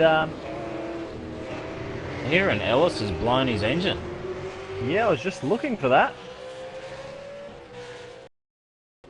Lee Ellis, who was running in position number 8.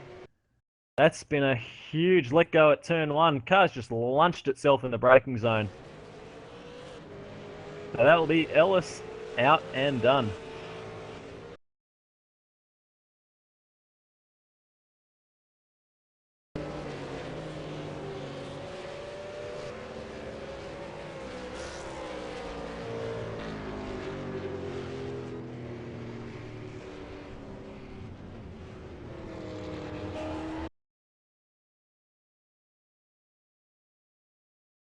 It's a shame for Lee Ellis. He was having a strong race inside the top 10.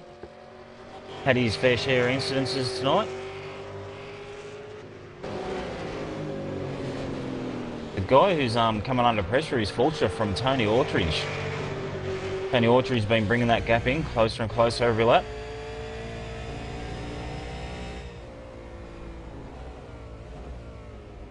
Autridge, of course, has been a man with a lot of pace tonight. And Fulcher, we think, running a different strategy. Got to say, Fulcher's pace is still quite good. It's only about 2 or 3 tenths a lap that Autridge is reeling him in by. But it's still enough. There's just over 11 laps remaining in the race.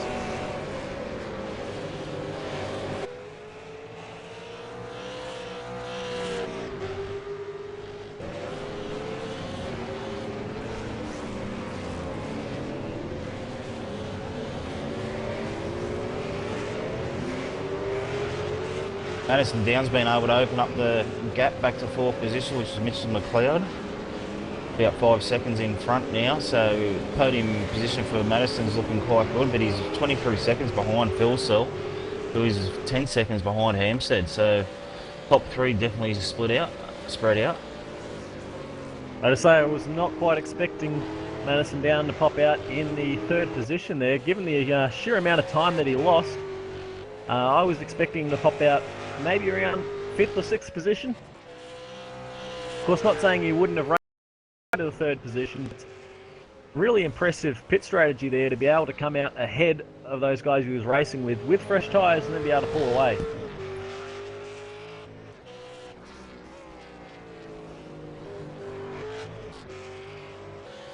Well, pretty much the entire top 10 is spread out, barring the Tony Autridge-Michael Fulcher battle, which still rages on lap 49.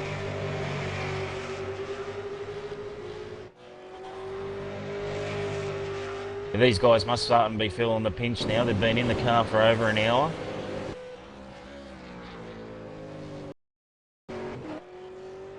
Now there's still a fair bit of a gap to bridge, but Fulcher is actually running a bit quicker than Chastain and McLeod ahead of him. It's not by much, and he's got 2.5 seconds to reach Chad Chastain and another 5 seconds to reach Mitch McLeod. That might be out of the question, but if Chastain's tyres are cooked from that battle he had earlier, we could see him drop back towards Michael Fulcher and Tony Autrich. And of course, Autrich is the guy who's running even quicker than these two at the moment. Now, as I say, that Autrich just a tad slower.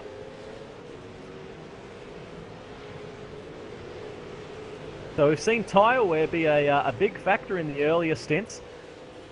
And we're just coming up to 10 laps remaining in the race. And that could rear its ugly head again. We can see who's been looking after the rubber, who's been saving it, and who is just crying for this race to be over. So Phil Sell earlier in the race was having a big oversteer problem. He was probably on the radio just begging to be allowed to come in and pit and get that fresh rubber bolted on. And you got to wonder if anyone else is in the same situation now. I dare say it'll probably be 100% of the field will be over the rubber they've got on the cars. They've still got 9 laps to go.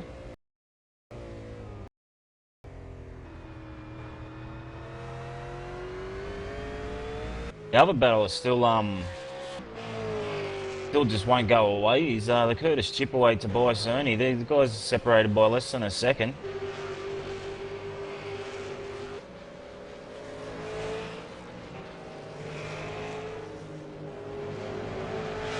Tobias has been steadily lapping behind Curtis for quite a while now. Oh, big blow up. Who's that? It's Ian Ford. Ian Ford is another engine let go. Ford was running in the 14th position. And that is his race done, 10 laps from the flag. Absolute heartbreak for the driver of number 15, Demidov Falcon. But he is not going to make it back to the pits.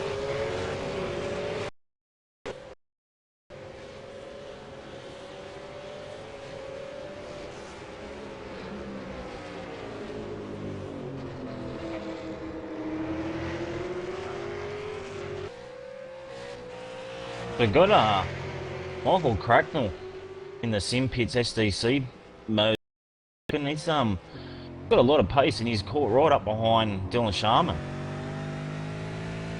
In fact, the last lap around they were pretty much even on pace, but he's certainly bridged that gap. Guys are battling over 11th position.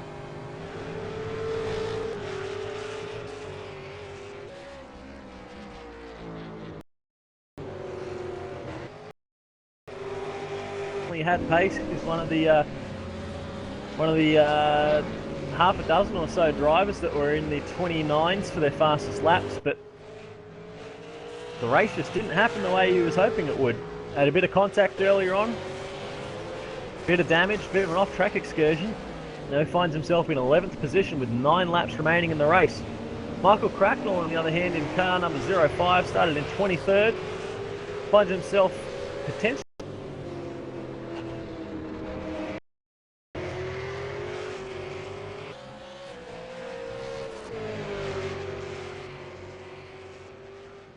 and after an unfortunate engine let go, we got Lee Ellis has made his way up the commentary box. You got us there, Lee? Hey man, how's it going? Yeah, not too bad, mate. Absolute heartbreak for you to last all that distance and then have an engine let go for you on only around 10 laps to go. Yeah, I think we're gonna fire our engine. Gonna fire the engine go. It's not just you. We just seen Ian Ford's engine let go as well. A few of the cars might be struggling with the distance. How did you find it out there? Oh, it was alright. A bit hot, bit sunburnt. Yeah, it's just races. Yeah, we were just talking about be feeling the pinch, been in the cockpit for well over, and you're sort of starting to think to yourself, when's this race going to finish? Oh, definitely. After the contact with John, I just wanted to finish whilst my race was. I know John's race was as well, but yeah. Just wanted it to be over. I can't imagine how Bathurst is going to be later in the year. Yeah, something we're all looking forward to. Great sportsmanship shown with the redress. It's all you can do out on track, and you did that. So well done for that, mate, and better luck in 2 weeks' time, eh? Yeah, cheers, man. Hopefully it's better. I'm sure it will be. As I'm watching this battle with Dylan Sharman and Michael Cracknell. Michael's not letting Dylan get away. Absolutely. Looking for the opportunity to make a move. We've seen it isn't easy around here, so perhaps just waiting for a bit of a mistake from Sharman. Although he might be waiting a while because he's a very cool head under pressure.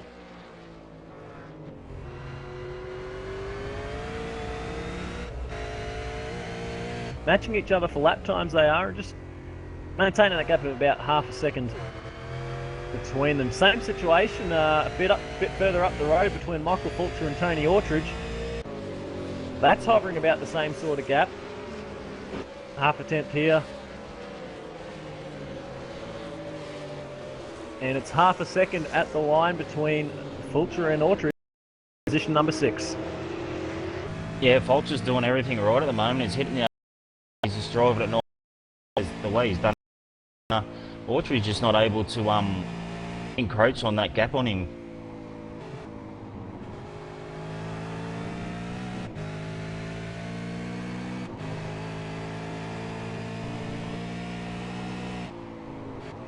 Now with 7 laps left in the race, it's been a long event, and we've seen a couple of problems out there, and we've got Ian Ford joining us in the box, and it's another blown engine. You're the second man out there tonight, Ian. What's going on out there, mate? I was just fighting back from slowdowns at the start of the race, and then I got a penalty, so, you know, I just put my head down and was pushing out the fastest laps I could. It was like qualifying non-stop, and I'm glad the tyres held on. But the engine didn't quite make it. Well, if it's not one thing, it's the other sometimes, mate. But the action's looking furious out there, especially given the length of the race. It was perhaps a bit more intense than we were expecting. What's the mentality going into, nearly 250 kilometres of racing? First of all, you just got to think about trying to survive, and after about, a lap and a half, you realise that everyone's going to try and dive for every single spot around here, so because there's not many overtaking spots, and it just turned into a giant sprint race pretty much. I tell you, mate, it has been exciting to watch those moves, and when they do come along, they are pretty impressive to watch. So I hope you did enjoy it out there, and hopefully better luck at Oran Park. Yeah, it was fantastic racing in the V8 Online Premier Series once again. I'm glad I actually made it into the top split. I was a bit worried coming into a new track and everything. And yeah, it's been bloody fantastic racing, clean racing, and just disappointed with a few little mistakes that I made throughout the night. Well, Matt, I really like the positive vibe you're getting from the series. We hope you're enjoying it as much as we are. We're going to let you go and get back to the action because there's coming up to 5 laps remaining, and we've still got a race to bring home. It's been a great one to watch, and hope you have better luck next time out. Thank you.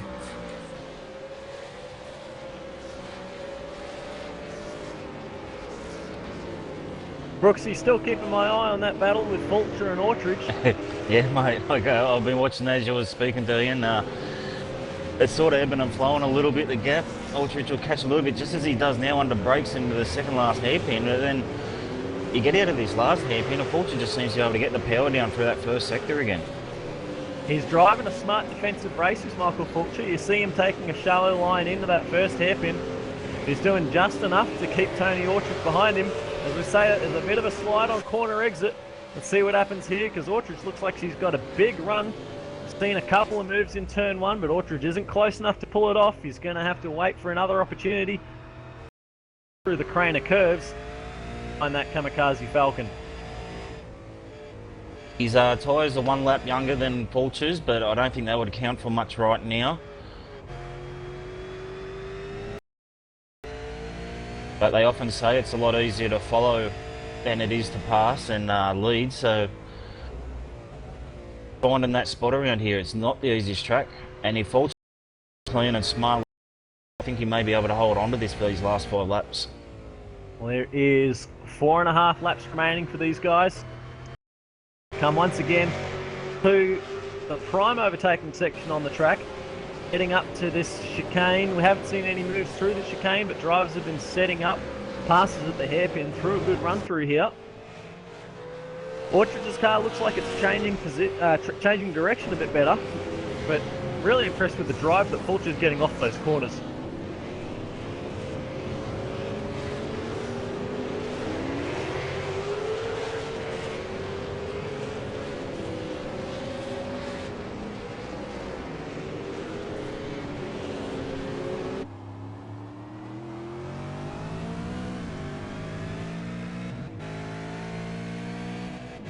4 laps remaining up the front. And we may have a fight on our hands for position number 4 as well, because Mitch McLeod has it. There's 0.8 of a second is the gap back to Chad Chastain, and Chastain's been catching him at a rate of about 0.8. Close over 4 laps at 0.2 a lap. You do the maths. He could be there right at the very finish. Yeah, and of course Chastain been running up in the podium position for most of this race. Just that last pit stop, I'm not sure what happened, dropped him back quite a way, so he'll be hoping to get back up there. They've just been a bit out on the fuel numbers, but if he's got a full tank of fuel, he's probably not going to be fuel saving any, and he has got pace over the guys in front of him. So we got 2 fights on our hands. 2 pretty big fights, it looks like, for position number 4 and position number 6. Up the front, it's still Richard Hampstead. He's a full 17 seconds clear of Jared Filsell in 2nd position. Madison down, rounding out the podium. And we've got that fight that we were talking about, Mitch McLeod and Chad Chastain. With 3 laps to go, eye on the gaps. And behind that is Michael Fulcher and Orchard's still looking for a way past, but Fulcher's just so good through those hairpins.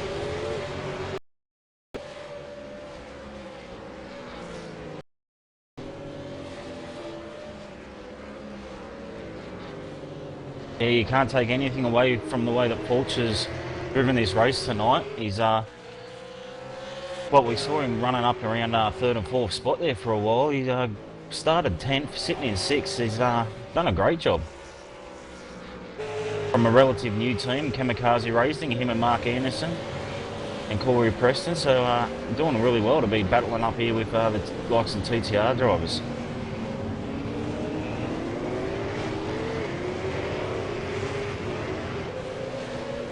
Another battle I've been keeping an eye on, Tobias and Curtis have been catching quite quickly, and just with a few laps remaining, they're well within striking distance of Jake now. He's done a great job from the rear of the field to be in 13th position. Yeah, this fight's been going on for much of the race. We've touched on it a couple of times, especially with Chipaway and Cerny. Burton looks like he's fallen back towards those guys at the moment. Perhaps he was using a bit of race strategy to get himself further up the field, and might be coming back to him now. There's a car off the track a bit further up the road. That's Corey Preston who's gone off just ahead of these guys. Preston taking a detour through the grass. Fortunately, this battle pack able to scoot through safely. Preston rejoins the race. No harm, no foul.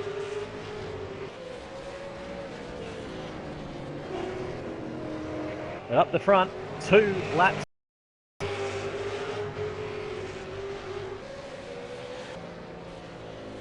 And whilst that was happening, we missed Chad Chastain and Mitch McLeod. That pass did happen. That battle happened a bit quicker than I was expecting it to. And Chad Chastain moves himself back into position number 4. Mitch McLeod drops down into 5th. Michael Fulcher and Tony Orchard, that's still 6th and 7th. Fulcher's pulled himself a bit of a gap, but Chad Chastain back up in position number 4.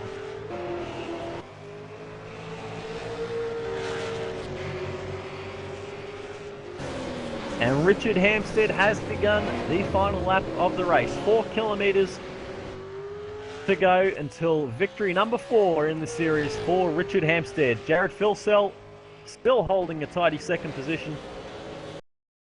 And Madison Down is going to round out the podium, save for any trouble on this last lap. But check out Chad Chastain and Mitch McLeod.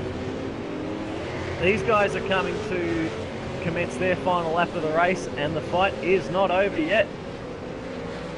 Mitch McLeod wants that position back. Absolutely. Probably not happy with losing a spot. He's one more lap to try and gain that position back.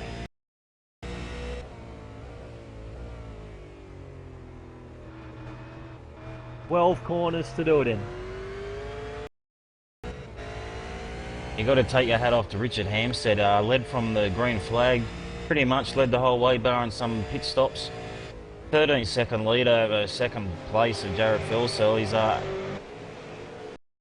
pretty stamped his authority on this. He's definitely done it now. He's He's crushed his authority on this series. In 5 race starts. Doesn't get much more comprehensive than that. As Richard Hampstead, the Team TTL, takes the checkered flag, his 4th victory in the V8 Supercar Online Premier Series.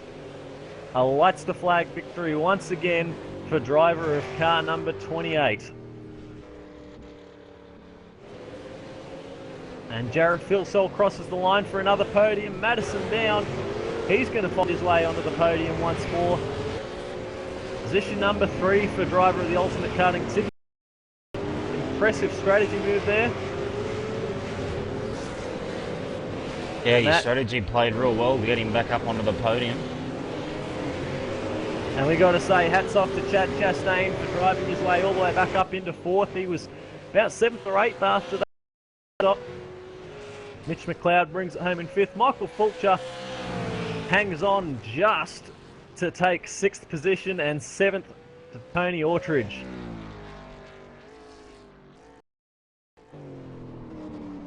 Yeah, Matthew Hill in position 8 crosses the line only just. I think he might have ran out of fuel. John Latham in 9th. And Bo Cattell, it will round out the top 10 of round 4 of the V8 Premier Series. Some big names in that top 10, some solid drives as well. Dylan Sharman's going to manage to come home in 11th. And Michael Cracknell in position number 12, the last car on the lead lap. So Hampstead, a race winner, lapped all the way up to 12th position. Lights to flag victory, only passed in the pit stops, and that is another win. Another beautiful drive for Richard Hampstead.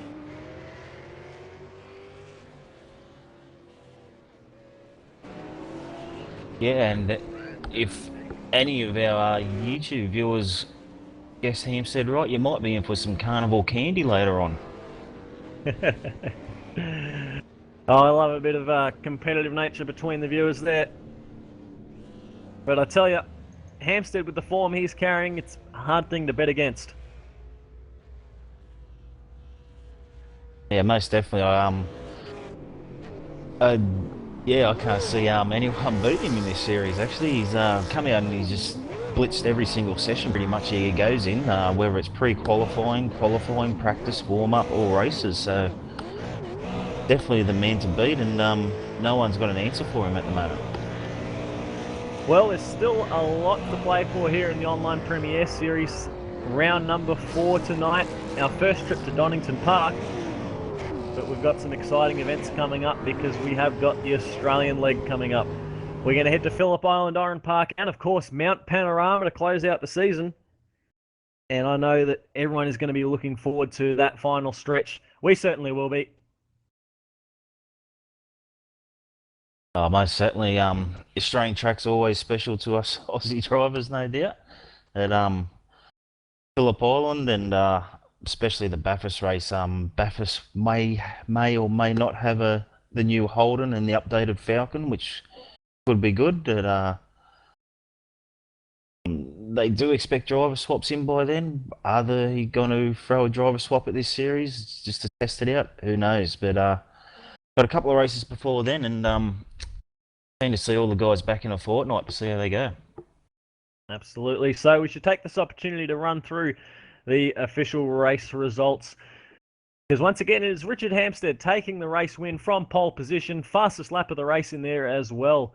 It was a 13-second margin of victory to Jared Filsell, and Madison Down rounding out the podium positions. Chad Chastain drove his way back in from Mitch McLeod. Michael Fulcher with a very solid 6th position there. Tony Autridge brought it home in 7th from Matthew Hill, John Latham, and Bo Cattell rounding out the top 10 from 22nd on the grid. Yeah, and Dylan Sharman got 11th position. Michael Cracknell was the last car to lead, lap in 12th. Jake Burton from 32nd on the grid got up to 13th. Outstanding drive by him. And Curtis Chipperway, Zerny, Bobby Javenkovic, Philip Johansson in 17th, Brad Smith, Corey Preston, and Todd Parks 2 laps down in 20th. We also had Lance Perkins in 21st, Nigel Baines 22nd, Kurt Stenberg 23rd, unfortunate victim of some internet dramas. Ian Ford and Lee Ellis both lunched some engines. Jason Dixon, Sean Kelly, Marty Carroll, Leon Tander, Mark Anderson, and Damien Butler all running into trouble earlier in the event. Well, it It's certainly been threw up some good racing there, Leo. As battles all over the pack, especially that first stint. I didn't know where to look.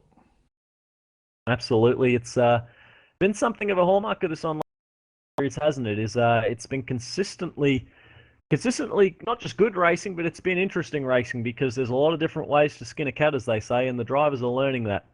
I was particularly impressed by the different race strategies happened tonight, especially from guys like Madison Down and Michael Fulcher, two standouts in my book for using their different race strategies to overcome the other guys that they were racing against. Yeah, it's exactly what I like about this series. Something the official series doesn't really have is the strategy you got to employ to do well in these races, basically. And going to take a little while for all the drivers to get their head around it. But like you said, Michael Fulcher seemed to be all over strategy, and it certainly warranted the position that he finished in. And we should also take our hats off to Jake Burton for that massive drive through the field.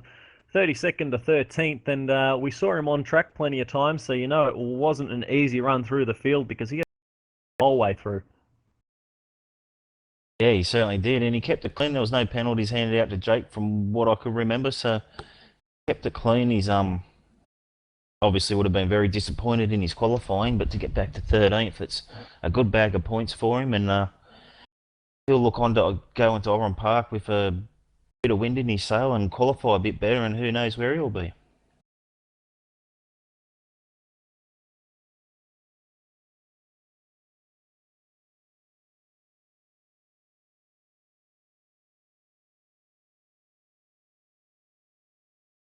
As well for Reese Gardner.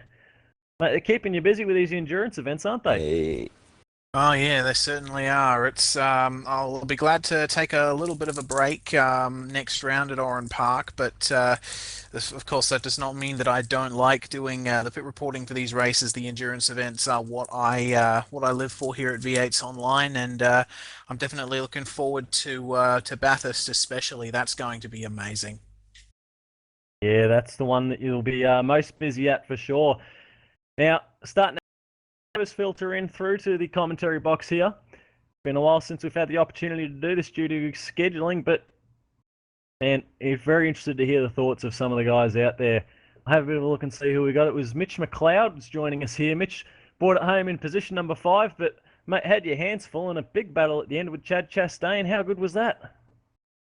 Yeah, it was completely unexpected to be up that far, but some of the battles we had early on as well, a couple of guys must have got a cut track, and I was fortunate enough to get through in the early laps, and I didn't think I was going to stay there for very long. I thought they'd be fighting back pretty quick, but it was very, very long race, and luckily I got my pit stops right in the second half of the race, and that battle with Chastain towards the end, I thought I was nearly going to hold it, but cut track and put an end to that. So great racing tonight. Bit into that way with the cut track penalty, but you mentioned all the strategies and nailing that. It looked like it was a pretty hard gig out there from our point of view. A lot of different ways that people were playing it, but what was your strategy, and did you have to change it on the run at all? No, and I didn't really plan it that well. I just knew that I had to do 2 stops, so I thought I'll just come in around lap 20 and fill it up then and see how it goes. So luckily I had my dash telling me how much to add at the end, and I thought, it might be a bit close, but just got home on fuel. So just shame about that mistake late in the race, but oh well, that happens. That's the way, mate. Well, starting 9th on the grid, bringing it home in P5 in this very, very strong online Premier Series is nothing to sneeze at. So I hope you enjoyed it, and hopefully you'll be able to do the same in the next one. Yeah, hopefully the next one I'm up a bit further to begin with. So cheers, guys. Thanks, mate. Also in the commentary box, in second position, we got Jared Felsell. How did you find it out there tonight, mate? That was pretty difficult, to be honest, with the weather and it being clear, and I didn't quite have the setup to run with the grip limited track, so if I knew it was going to be that, I probably would have changed the setup quite a bit to suit it more, but I just had no tyre life in the rears at all after about lap 15, so that consistency there was probably why I wasn't as close to Richard as I would have liked. Yeah, we did hear from the pit reporter that you were suffering a bit of oversteer towards the end of your stint and you lowered your pressures. Did you find that helped much?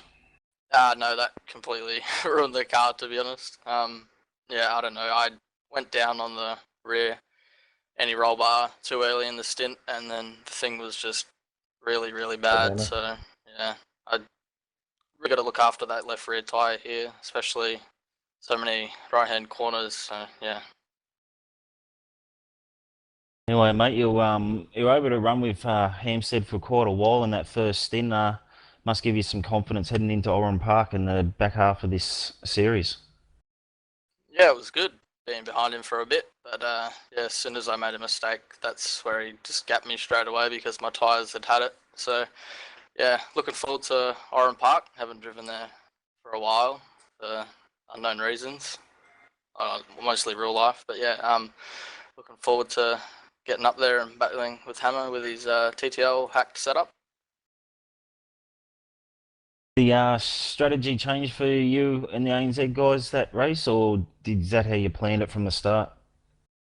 We kind of had a plan going. Big thanks to Carwin for actually doing mine and Bo's fuel numbers and getting us home. Otherwise, we would have had no hope. Probably would have not even made the finish, to be honest.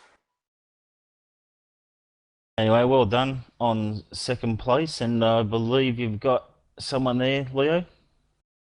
Yeah, we're going to be able to talk to Richard Hampstead, race winner and championship leader.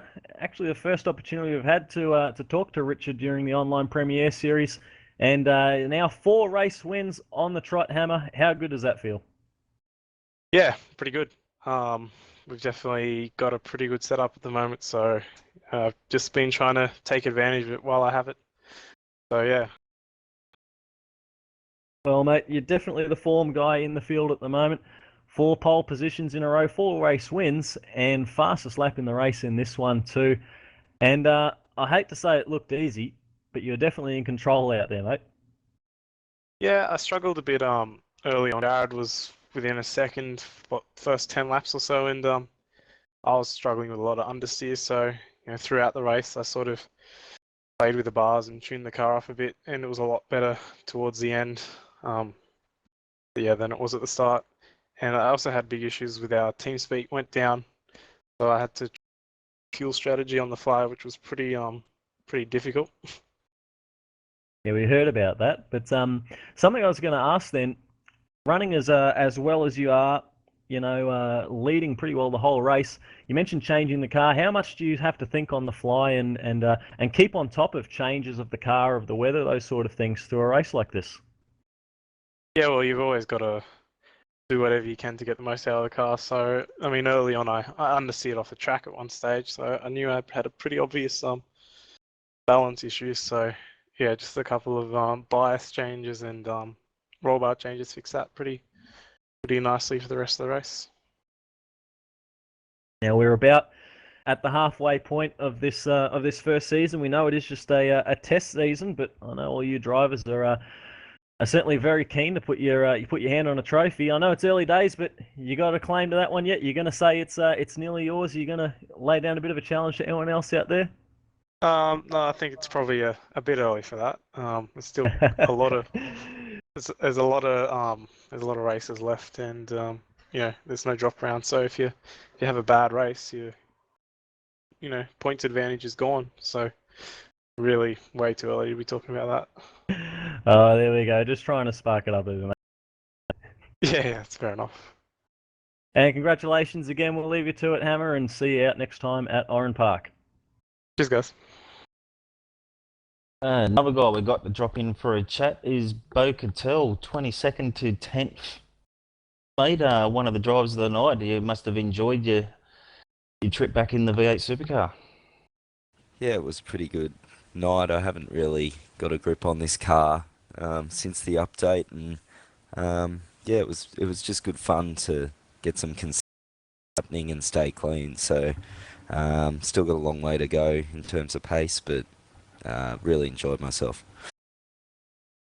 That seemed to be the story of the night. The guys that kept it clean and were consistent were obviously the ones that finished up the front. To sneak in the top 10 in this field, must be pretty happy. Yeah, definitely. It's definitely not an indication of my pace, but just staying clean was the key and trying to look after the tyres, which I'm never usually good at, but managed them pretty good today. So yeah, it was good. And we saw in the second stint, you were one of the first to pit. Jared mentioned you had Carwin doing your for you. Was that so? That was always planned. Yeah, it was always the plan. We realised I was using a fair fuel than Jared anyway, so I was able to pit a couple of laps early, and yeah, that really helped me jump a few and really looked after the tyres, and yeah, managed to pull off a 10th. Well done again, and hopefully we see you in 2 weeks' time at Oran Park for the 2 sprint format races. Sure will, I'll be there. Now, also joining us in the comms box, we have Chad Chastain. And Chad, that was a pretty exciting race that you found yourself in, buddy, bringing it home at 4th and just barely making that happen in the last couple of laps. Yeah, thanks a lot. That was eventful, especially there at the end of the second stint. I felt I had a good, really thought I had a shot at a podium there, and was just kind of settled in and clicking laps, and certainly got more exciting than I would have cared to have seen it. Well, it was great to watch, mate. And you were on the pace, said, front row start and running in the podium position for much of the race, but seemed to fall off with that top, dropped you all the way back to about 6th or 7th. What happened there? Yeah, just on my pit entry, I came together with somebody, and that spun me into that and took a couple laps to calm down from that and settle back into a pace. You know, once I got jumped by Fulch and Mitch and Tony Autridge, then I kind of had to settle in behind them and try to work it back up. It worked out for the best. It looked like Mitch got a cut track there in that chicane and handed it over to me. It was an exciting race, that's for sure. It certainly was an intense finish between you guys, and great job to bring it home in 4th position after all that sort of drama then, mate. And hopefully you're looking forward to Oran Park and more of the same there. Yeah, I am. We're really locked in, got a couple of good setups and adapt them to the track. So, yep, looking forward to the rest of the season. Chad, thanks for joining us, buddy. Thanks for having me. And another guy we got up here in the commentary box is Jake Burton, one of the drivers of the night from the rear of the field to finish in 13th. Jake, would have been an exciting race for you? Oh yeah, for sure. Always when you're starting up the back, it's exciting. It's pretty hectic in those first few laps of the race, but the field obviously suffering some technical problems in qualifying. Could you talk us through that? What was happening? well, yeah, I actually had a real world race meeting today, and being from WA, it's a bit of a struggle to get home in time, and I got home halfway through qualifying and just a bit sick at the moment and struggled with the car and the difference in weather, and just caught me out and had to start from the back. You certainly did a good drive, mate, to get back up to 13th position and a good bag of points. Kept it clean. Any noticeable battles that you would like to mention? Yeah, of course. It was great fun with Curtis and Tobias towards the end. I thought they were going to have me, and I'm very happy that Richard lapped me, as a matter of fact, because had he not have, I would have run out of fuel. I ran a pretty bleak strategy with the fuel, so thanks to Richard for that one. That's awesome. Running your strategy off getting a lap so you make it home, but you'll be looking forward to Oran Park and hopefully have a bit more time to qualify. Yeah, of course. Oran Park's one of my favourite tracks, so yeah, thanks to OSR, and look forward to racing there. No worries. Well, thanks for dropping in to have a chat. Thanks for racing, and over to you, Leo. Yeah, thanks, Brooksy. We're joined here by Madison Down, 3rd place in the race, another podium finish, and mate, an interesting run on strategy. We weren't sure how it was going to play out for you, but how was that for a drive? Yeah, not too bad on strategy. In the end, it kind of helped me. I definitely didn't have the car speed tonight to fight for a win, that's for sure. It was pretty frustrating qualifying 5th and then, yeah, getting smashed in the race. So tried a bit of a different strategy, ran really long in the first stint so I'd have better tyres for the end. And, yeah, it worked out pretty well in the end, grabbed the podium. But, Yeah, not really where I want to be. 37 seconds behind my championship rival. Is there anything you can pick that sort of makes a situation like that, mate? Is it just getting the grips with the car, with setups, with weather conditions, or something else entirely? We've all had a fair bit of drama getting some seat time in TTR at the moment, so we're not entirely comfortable with our car setups and haven't had a lot of time to develop them, unfortunately. So we've got something reasonable that we can achieve, semi-decent results on. And obviously, for me, I haven't finished off the podium this season so far, so we're not completely struggling. We just don't quite have pace required to win the races, I don't think. So we need to try and get on top of the setup, I think, a little bit more because as good of a driver as Richard is, I don't think he's 36 seconds better than myself. So it's pretty frustrating to not quite have the pace. But anyway, the car wasn't a complete dog. It was okay, and there's definitely room to improve. So we'll see what happens come Oran Park. Yeah, I was going to say we've got two being Oran Park, Phillip Island, and Bathurst. You've got any one of those circled on the calendar as being the one that might change it around for you? Normally go pretty well at Oran Park, but I'm not entirely sure if I'll be able to make the Oran Park round in 2 weeks. I'm off playing race cars in real life that weekend, so I may miss that one. So, although I'm talking about championship, we'll have to see how we go there and see what happens. I'm not too sure I'll be able to fight for the overall championship, but for the next round I do race, I definitely want to be a bit faster. I think we before tonight anyway, I think we've had a pretty good race, or pretty good consistency, but yeah, the one lap speed we're really struggling with. Qualifying is always for me, and at the moment it's terrible. I haven't had a pole this season and haven't even really been close. So yeah, we definitely got to work on that. Well, you can say that real life racing is a good enough excuse to get out of this one, mate. So I wish you all one from V8s Online, and looking forward to the next time that you are back. Cheers, Leo. Should be fun. Catch you next time. Next driver that would like to have a chat to us is Michael Fulcher. An outstanding drive by you tonight, Fulcher. Talk us a bit through it, mate. Yeah, thanks, Brooksy. Took me a while to lay down a decent qualifying time. I think it was probably my second last crack at it. Got me starting in 10th position, so I was very happy with that. And like the seas parted on the start, I think it was 3 wide, and I just had a cracker at the start, so that really helped. I tucked in behind Lee Ellis, who had really good pace. My only cut track of the race let John Latham back in front of me there. So I just tucked in and relied on my strategy, which I think worked really well. Really short middle stint, and it seemed to work very well for me. Yeah, we touched on quite a bit throughout the race. Yours and a couple others that had a really good strategy for tonight seemed to work a lot better than most of the field. Saw you running around quite comfortably in 4th for that middle stint there, and we'll even talking about podium positions for you. Yeah, I was trying not to think about that. As soon as you prepare your podium speech before the checkered flag falls, it's disaster from there. So I was trying to just keep my head down and not think about a possible podium. And obviously, it was in my mind, but I wasn't getting too excited about it. I just had to hit my marks and see what happened. But yeah, I was very happy with the pace. Just there's a lot of fast guys out there, and to tell you the truth, I'm really surprised that I landed a 6. Really happy with it. Very well deserved. And the battle with Tony Autridge, we covered that quite a lot at the end that last stint. Looked like some fantastic racing between you two. Yeah, it was really good to have some good pace with Tony. Last couple of weeks, exciting. Just managed to get enough drive around the outside.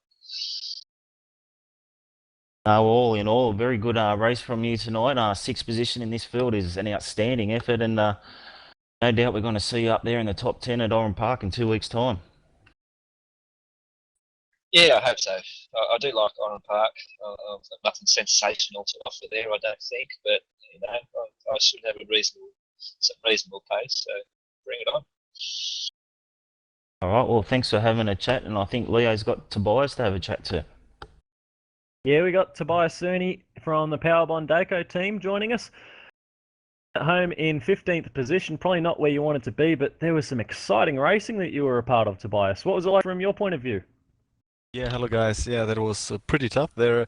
Actually, I was a bit surprised with my pace.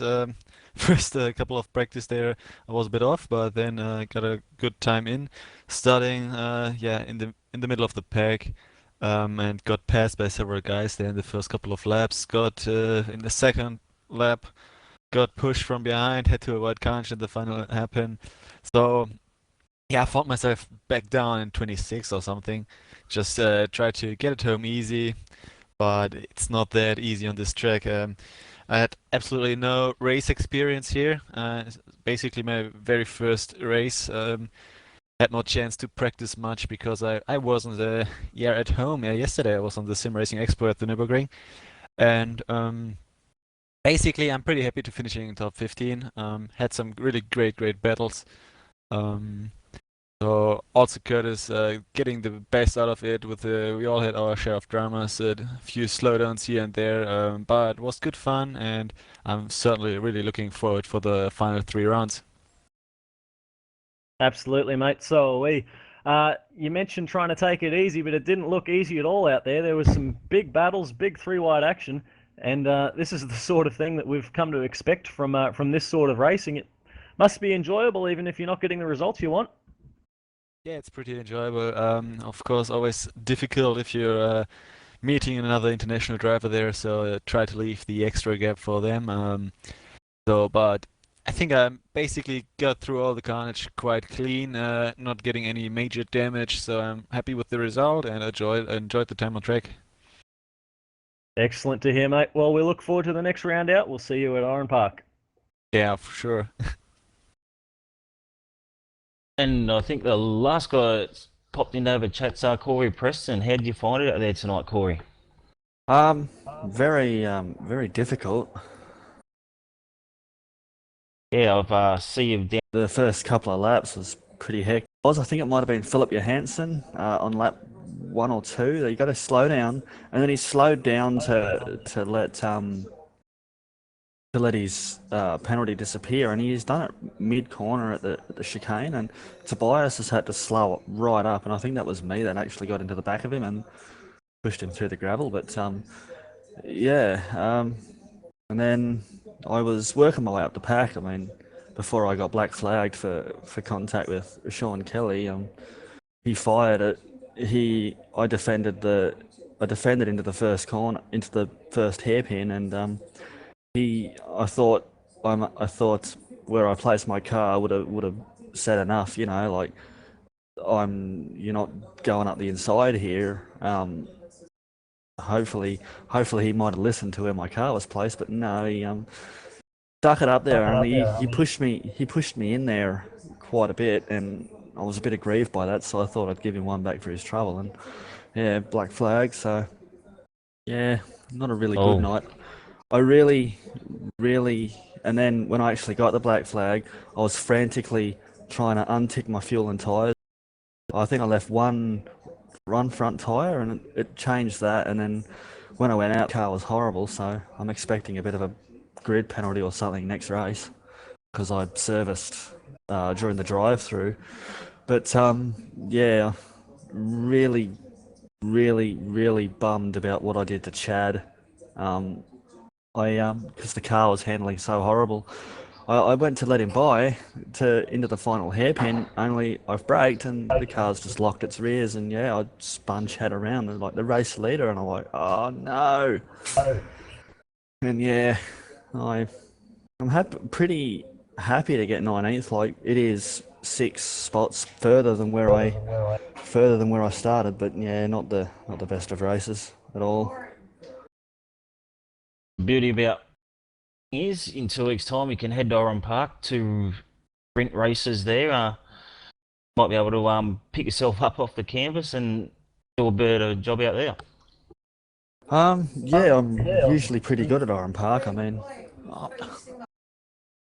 yeah, I'm usually pretty good at Oran Park, but yeah, as long as I don't take out Chad again, because he's my ROC Bathurst 1000 partner, so that'll be an interesting Interesting debrief. It certainly tomorrow would be. night.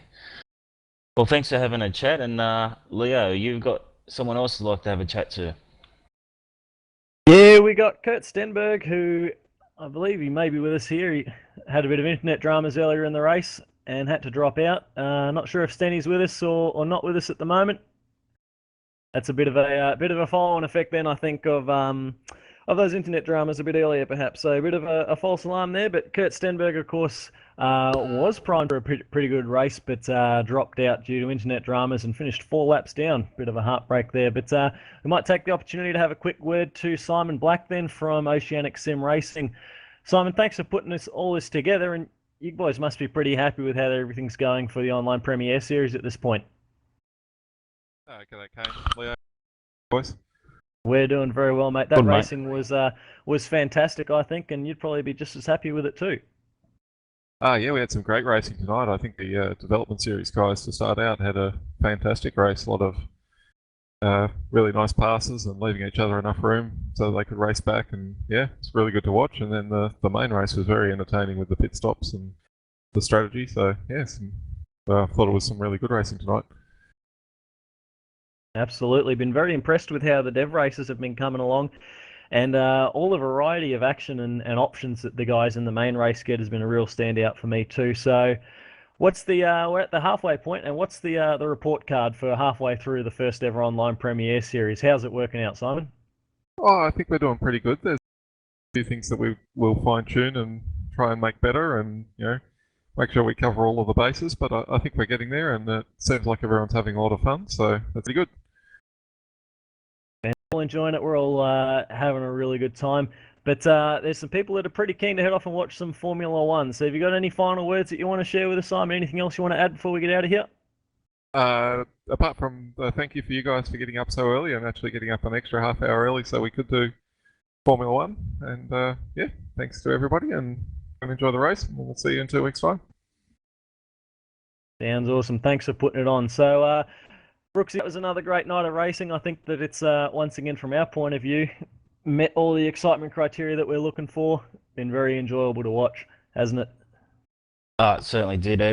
Like Simon mentioned, the dev race outstanding, the main race, sportsmanship shown, the series are getting better and better.